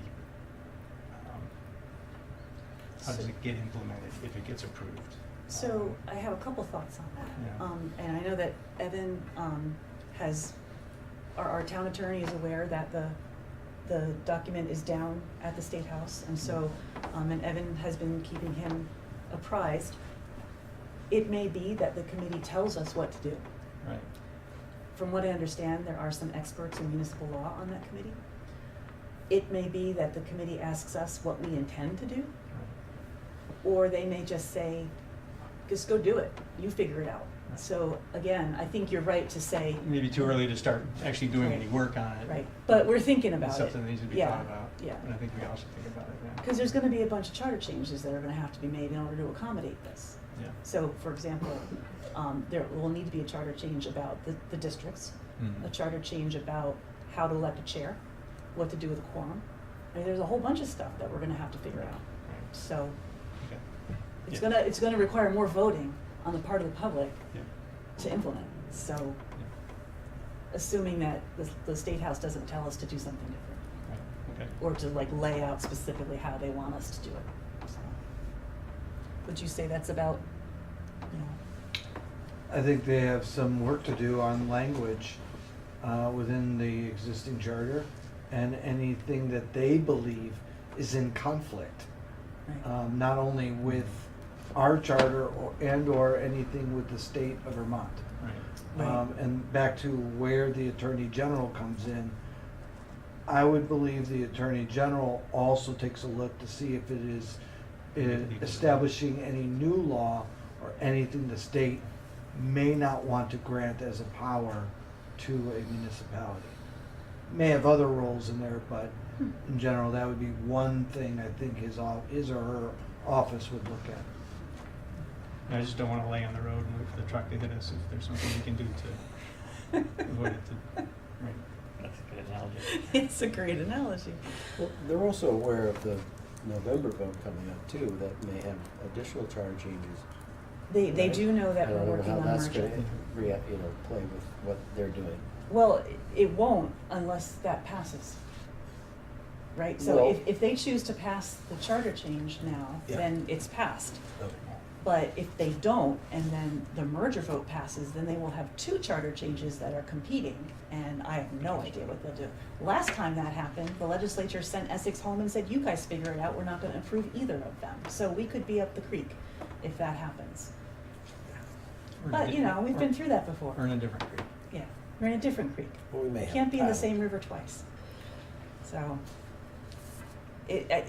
so much is up in the air with this, and we just need to wait and see. So. Any other questions? Thank you for letting me think out loud. No problem. No, this is hard. This whole thing is really difficult. All right. If there's not anything else, we'll move on to the next. Okay. So, George Tyler has been waiting here incredibly patiently. Max is here. We have a governance subcommittee update. Why don't you join us, George? Try to keep my distance here. You can keep your distance in the far chair. I think I'm good, but you know, I can zip up if you want me to. Okay, hi everybody. Hello, Hi, George. How's it all going here? Excellent. I'm Max. I'll try to be quick.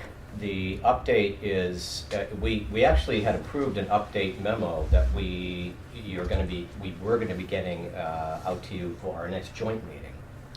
I don't know if that's going to happen. We don't know what meetings are going to happen at this point. So let me I'll just quickly cover what was in the memo that we're sending you.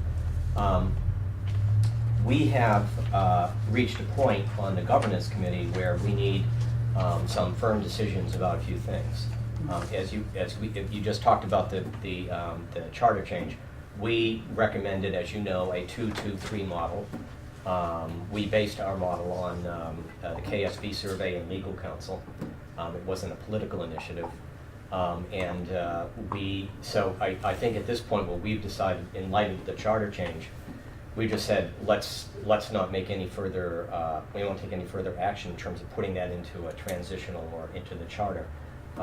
We basically are just going to kick it over to the joint boards, and our recommendation is just to wait to see what the Government Operations Committee does and what the legislature does, and have the joint boards make a decision. Specifically, do you want us to put a 3-3 model in the charter? Is that what you want? If that's the feeling of the boards, that's what we would do. Do you want us to stick with the model that we have? Do you want to recommend a 3-3-1 model? So I think our feeling on the subcommittee was that's beyond the scope of what we were assigned to do. We were assigned to do research, legal research, KSV research. We weren't assigned to make political decisions. So I guess all of that particular piece is up in the air because you're going to have to wait to see what the Government Operations Committee does, and you may not know. The other piece is in terms of the tax models that we have. I think we're all probably in agreement that Essex, the debt is going to stay with Essex Junction, so Essex Junction will be a debt district, and I'm guessing that there's pretty good support for the incremental phase-in of the village grand list into the town's grand list in the transitional charter over 12 years. But the other three things that we talked about, the village as a sidewalk district, the village as a capital improvement district, and the village as a downtown, or the village center as a downtown district. We haven't fleshed out the numbers. I haven't worked with Sarah.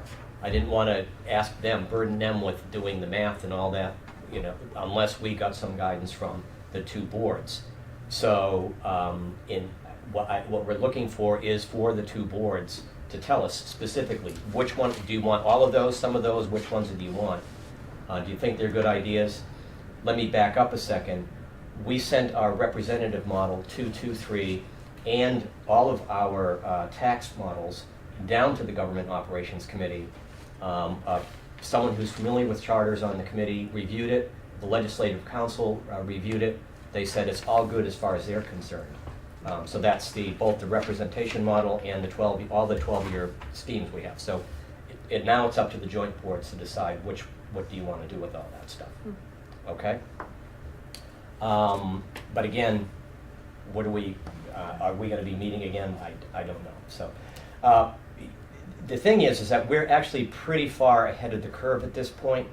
I think we set our goal to have everything to Dan Richardson for working the language over by the end of May. Yeah.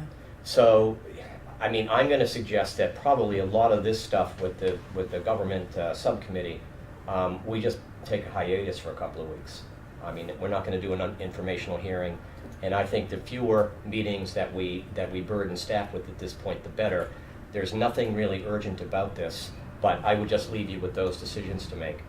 We were talking about I had met with Owisu and Robin and Greg and Evan about bringing the planning commissions together at the Regional Planning Commission to talk about what kind of a planning, development process do we want to have and put into the charter. And we were going to have a meeting. I'm guessing we're going to put that on hold probably for a month or two to see how it shakes up. I will formally declare that that's on hold if I have any control over it. So I think things like that we'll put on hold for now. And that's pretty much it. I think the other piece that you all could be doing, and I will tell the trustee, I told the trustees the same thing, is that we have also worked out a lot of the other transitional language in the transitional component of the charter.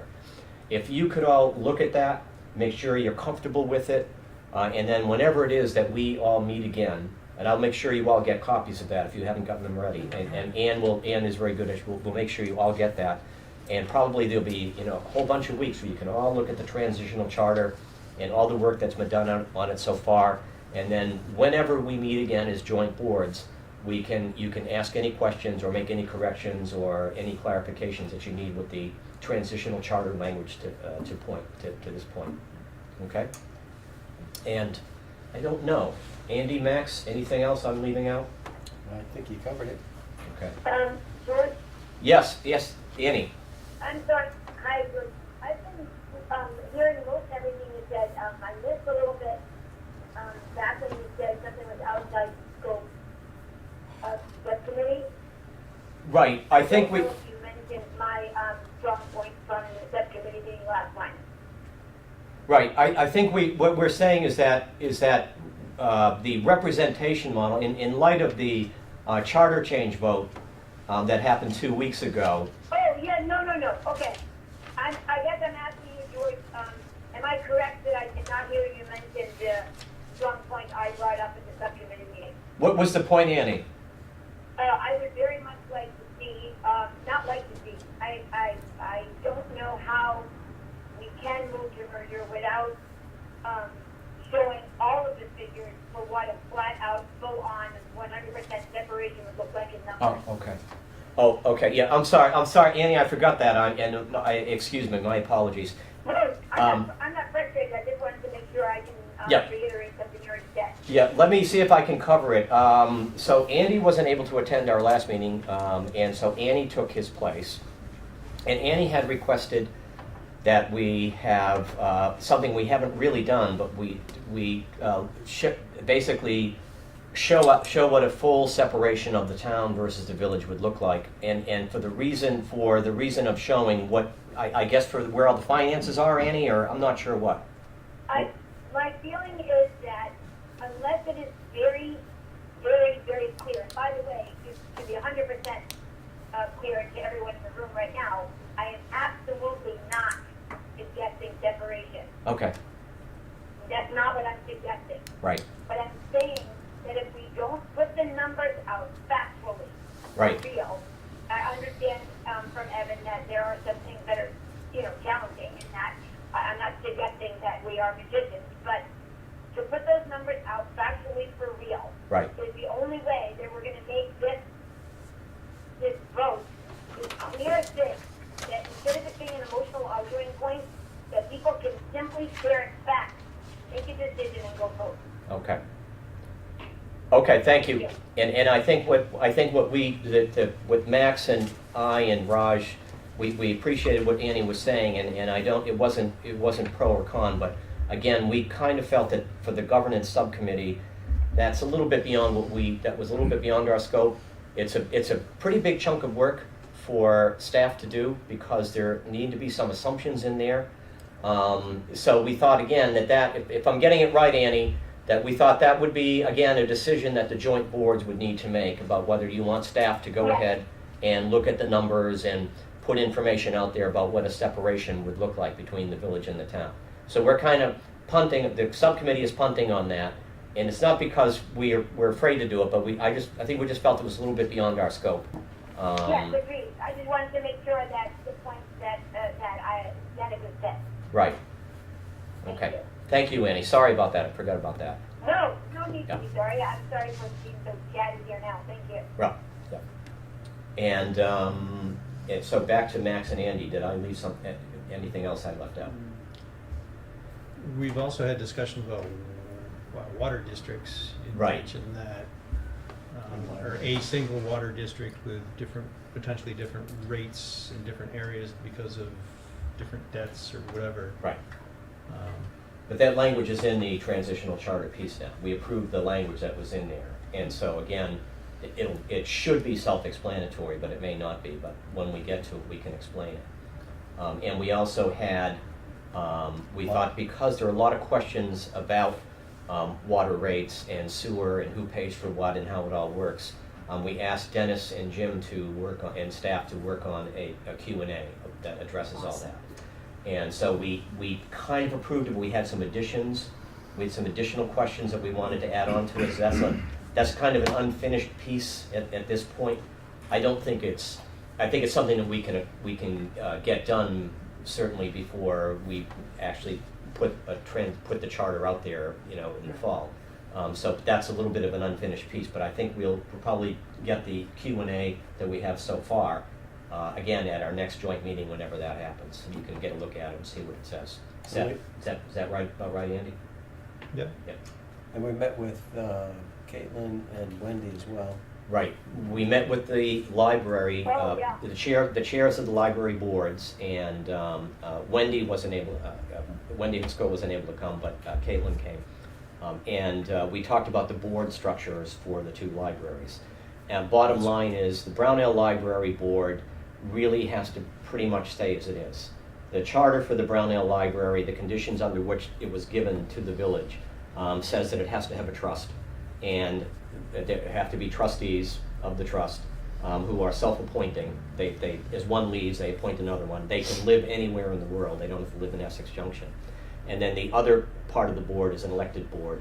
The only difference is that instead of being elected from Essex Junction, they would be elected from anywhere in the town. And for that reason, because the Brownell board has to remain that way for the Brownell Library, then we said, the Essex Free Board would remain as it is right now, as it currently is, which is appointed by the Select Board.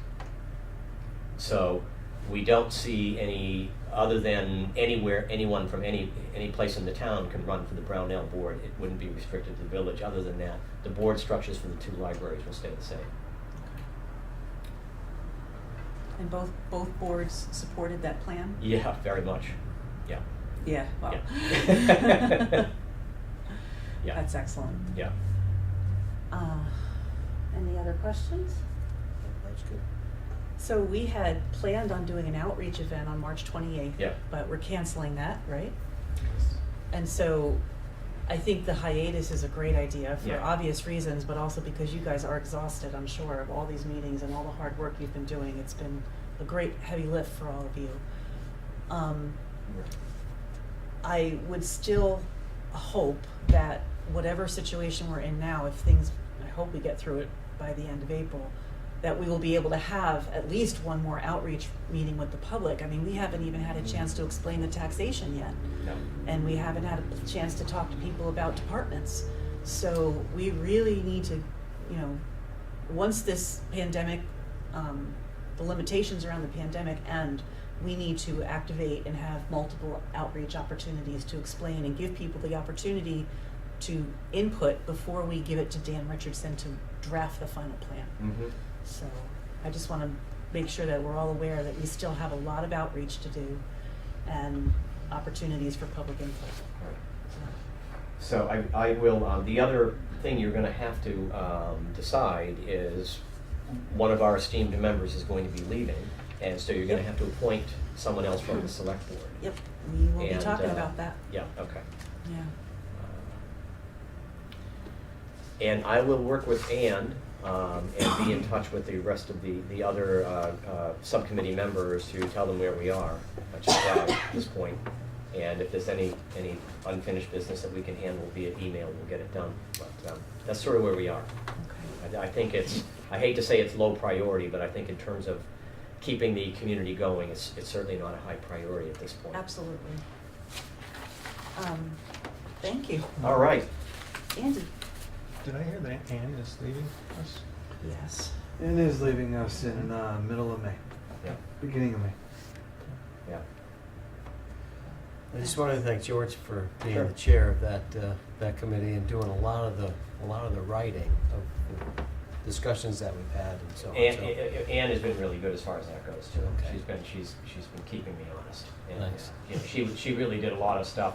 A lot of the language that's in the charter is stuff that she pulled from a whole bunch of other charters and really made some really good choices. Yeah, but as all far the as memos that language. went out as well that you wrote. Well, she's a Thank critical you. member of the team. It would be difficult to replace. Yeah. And you made it fun too, so that's good. I made it fun? Yeah, it was All right. fun. It was Good. entertaining. I learned a lot too. All right, thank you. Thanks, George. Thank you, Andy and Max, for continuing to do this. Okay. The only two things remaining. Oh, excuse me, I'm sorry. Irene, yes. Irene Runner, just 2 quick comments if I may. I hope on behalf of all the other folks who were involved in the Thoughtful Growth Initiative, Thoughtful Growth in Action Initiative, that I know we spent about $12,000 at least of taxpayer money, that you'll consider that seriously as a way to move forward with the planning and business government development. Right, the problem is that was designed for 2 separate governments. Coming together. No, the idea was that there would be probably 2 separate, maintain 2 separate governments. And there would be 2 DRBs and 1 single planning commission. I'm sorry, I didn't mean to steal the show here. No, please go ahead, George.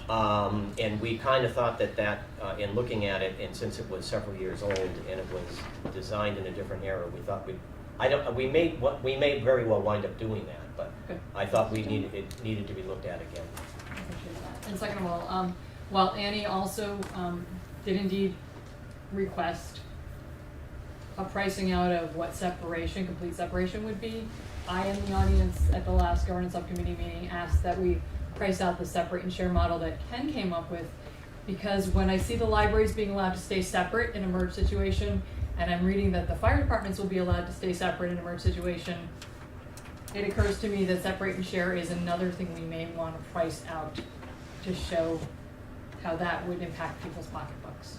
Thanks. Any other comments? Okay. So we have 2 remaining items on the agenda. One is an executive session, which will, yes, We Max. pulled the minutes out. The too. minutes of town meeting out. Thank you. That's right. The March 2nd town meeting minutes, yes. I move approval of the March 2nd town meeting minutes with select board member corrections. Second. Max? Okay, so Okay. the corrections I would like to make, line 29, I think we should include Gary Moreau's name as the person who sang the national anthem. So rather than saying a gentleman sang it, it should be Gary Moreau, that's Moreau. Yeah. And also on line 28, I would like to say, be specific about the Boy Scouts and say Essex Boy Scout Troop 635. I would agree. Those are my 2 changes. Second. Greg's got it. Oh, sorry. Yeah, we have a name challenge from one of the motions. Roz Cotrain does not appear to be a real person, so we're trying to track down the correct name there. What line is that? It's, it's line 97. If anybody happens to know that name, great. Otherwise, we will probably strike it and, Say a gentleman or? yeah. It's not clear on the tape, on the video. No. That was good. Did you get it? Don't look at me. Irene's got it. Just a second. I'll be right with you, I'm just. What was that line? 97. 97. It's page 2 of the minutes.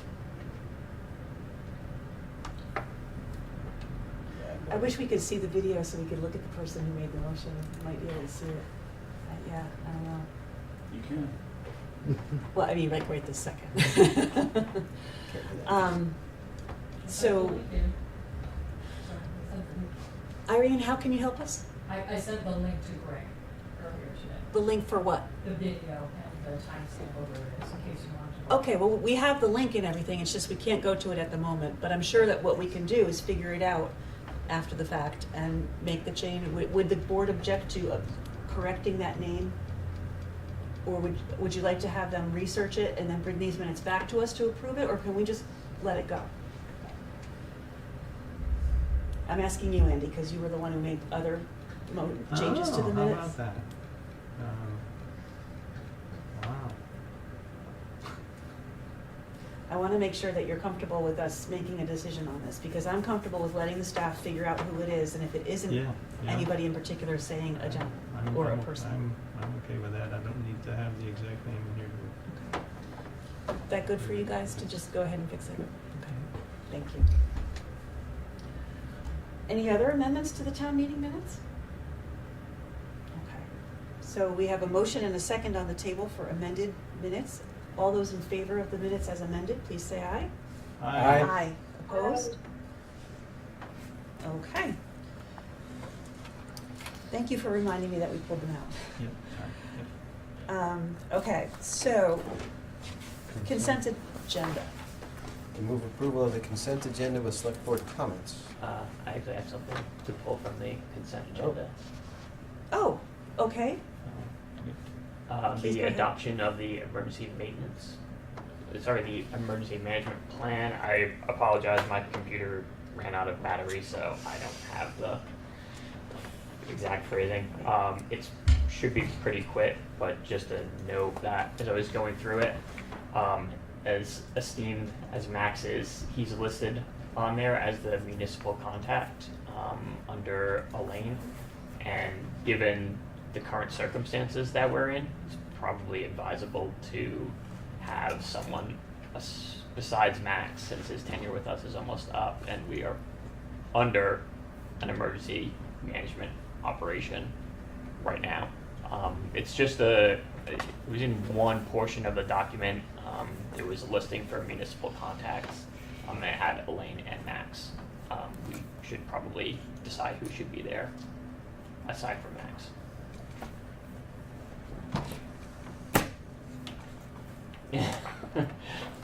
Not that I don't think, honestly, No, I would I rather come understand. back to you in April than most people. I'm just not sure, That's a good catch.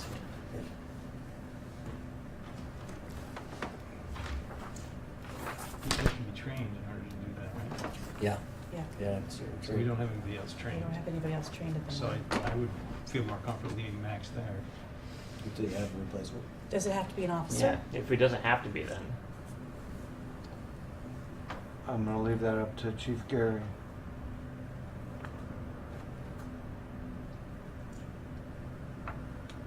Simply municipal government contact. Page 7, is that what it was? Yeah, I think so. Page Again, seven. apologies, I had it Yeah, up. no, that's and- okay.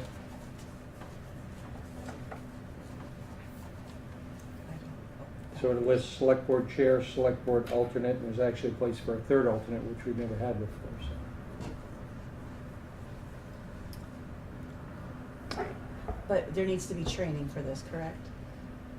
Yes.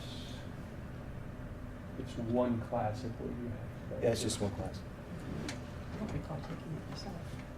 Yeah, I think I was the only one that took it, and I did it for the Red Cross. You wanna I see. a while ago. suggest keeping it, and then we could amend it when they select the replacement.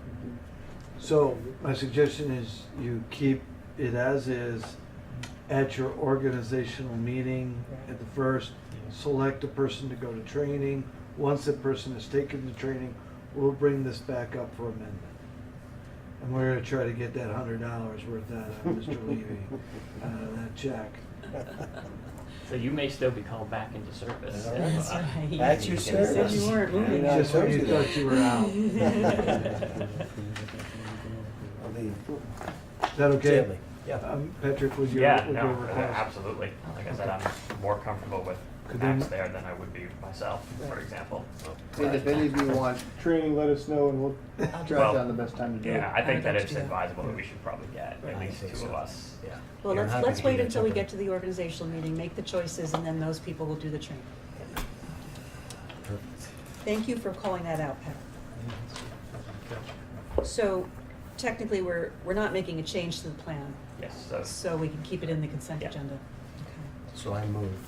You moved, and who seconded? I'll second. Okay. I just want to make sure I didn't have anything else in here. Oh, we moved the cemetery commission into the consent agenda, but I would like to ask you to pass our thanks on to Francis and Marcus for the fine work they've done helping our cemetery get prettied Really? up and restoring those stones. They have been fantastic. The other question I had, Appointed for life. oh, back to the local emergency plan. I don't think pandemic is in there. Are there plans to add pandemic to the local emergency plan? I believe there's an epidemic, maybe not pandemic. Okay, but there is epidemic in You there? gotta stop saying that word, that's too many times. Thank you, Annie. Is it, I didn't look through the entire plan closely enough to, It's a state form. So we can certainly, I mean, it's not something that we can do to, add something into a state form, but I'm curious if it's in there, and if it isn't, well, it's in our emergency management includes.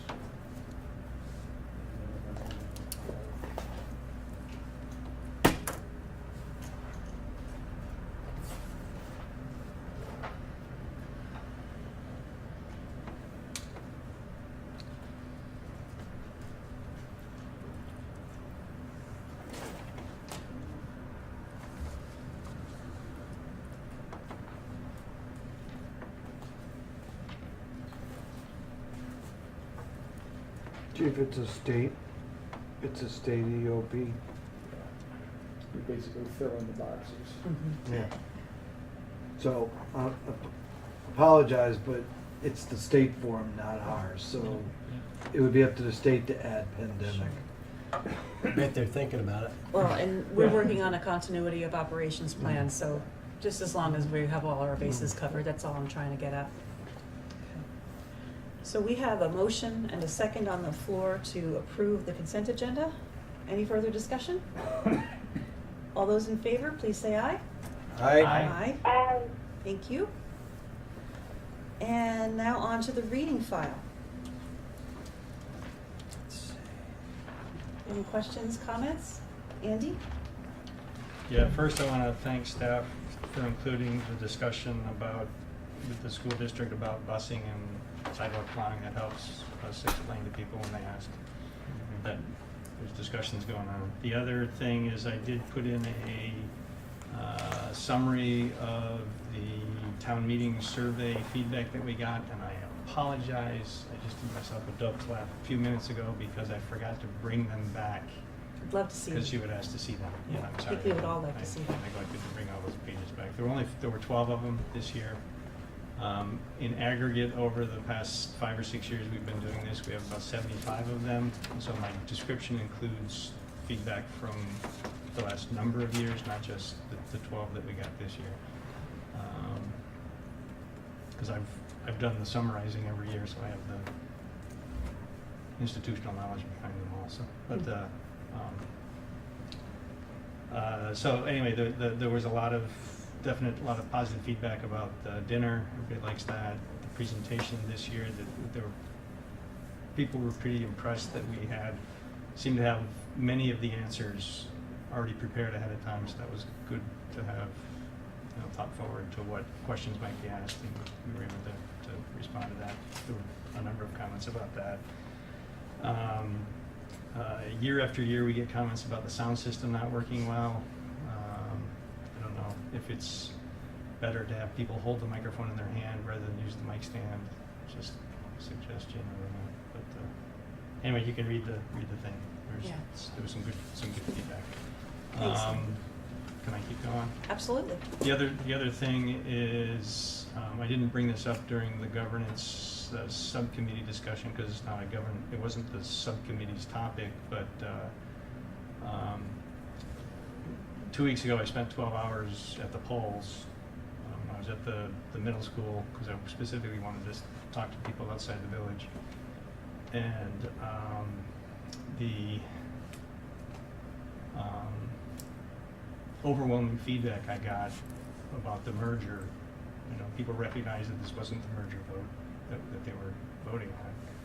But feedback I got from a large number of folks, as I said, it was most of the people that stopped to talk about it said that if the village doesn't give something up, they're not going to vote for it. And so that's just, I'm not advocating in any way about that, just information to share.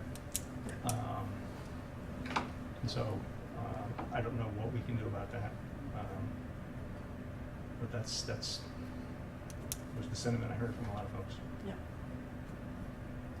And I would highly recommend. It was an awesome day. It was an incredible day.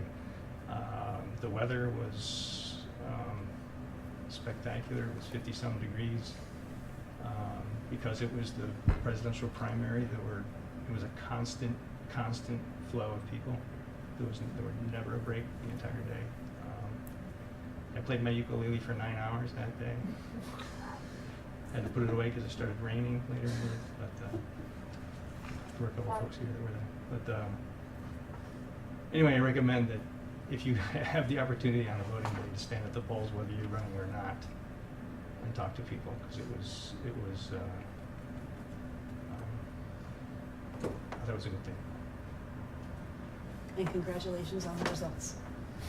It was I told everybody it was going to be a close race, but then it wasn't. Thank you. Anyway. Thanks, Andy. Max, did you have anything? Yeah, can we talk about the meeting schedules? Yeah. The 24th, it's the joint meeting, but that's going to be more than 10 people. So can we really have it, or can we do it remotely, or somehow to make that work and still meet the the declaration from the governor? I mean, we're looking into online voting, online meeting tools. I would hesitate to do a meeting of that size and importance online. Can you do it in person? And not violate the I think we're decree, or whatever you want to call it? My first take on it is your public body. So we don't count. Well, we count, but we can also do some social distancing. We did Okay. it tonight. Yeah. We can ask each other, you guys can ask each other, are you exhibiting any signs? We normally we wouldn't exclude the public, but you can self-select whether you're feeling okay, whether you're exhibiting any signs. Anybody in your household who has any of the symptoms or a fever, etc. By the way, if they do, don't come. You can either attend by phone or electronically, but if the public wants to come, we've separated their seats tonight if the camera ever panned the other way, and we'll just have to address. Can we move the location then to Lincoln to someplace where we can do the social distancing better? Annie? I feel, and maybe I missed it, I have to lean in to hear something, but I feel that there's got to be a creative, innovative solution. Like asking people to go through things that are putting people at risk, where we can get our work done, communicate, and still be transparent and viewable and participatory with the public. It doesn't have to include us self-determining whether or not we're well or sick, or there's just such a gamut. I really feel that we should keep on working to try to find something better than what we're talking about now. I don't know what that's gonna be, but I just ask that we try harder about whatever this is and find something new to do about it. Rob is looking into a couple different options, and Channel 17 has offered to help us with that as well, so we'll keep looking at our options and see what we can come up with, Annie. At the moment, we're a little, it's brand new territory for us. Well, I'm just reluctant to just let it be okay that we're gonna like find out. It doesn't feel good enough to me. I think we can do better, and I appreciate your letting me say this. Thank you. Okay, anything else with the reading file, Matt? So just before we get off that, so at a minimum, it'd be great if we could find a bigger space than 2 Lincoln Street then, to allow that spacing. Maybe the high school auditorium. Yeah, something like that, because 2 Lincoln's kind of intimate. Yeah, it's too small for that, Yeah. so we'll figure it Okay. out. Hopefully we'll be able to do online. I hope we can do it on the 24th though, because I'm still active at that point, Okay. All right, we'll see what we can do. if possible. When will we see a draft of the next year? We usually set the schedule at your organizational meeting on April 6th So there would be a draft in our packet for that? for the upcoming schedule, for next year's schedule. Okay.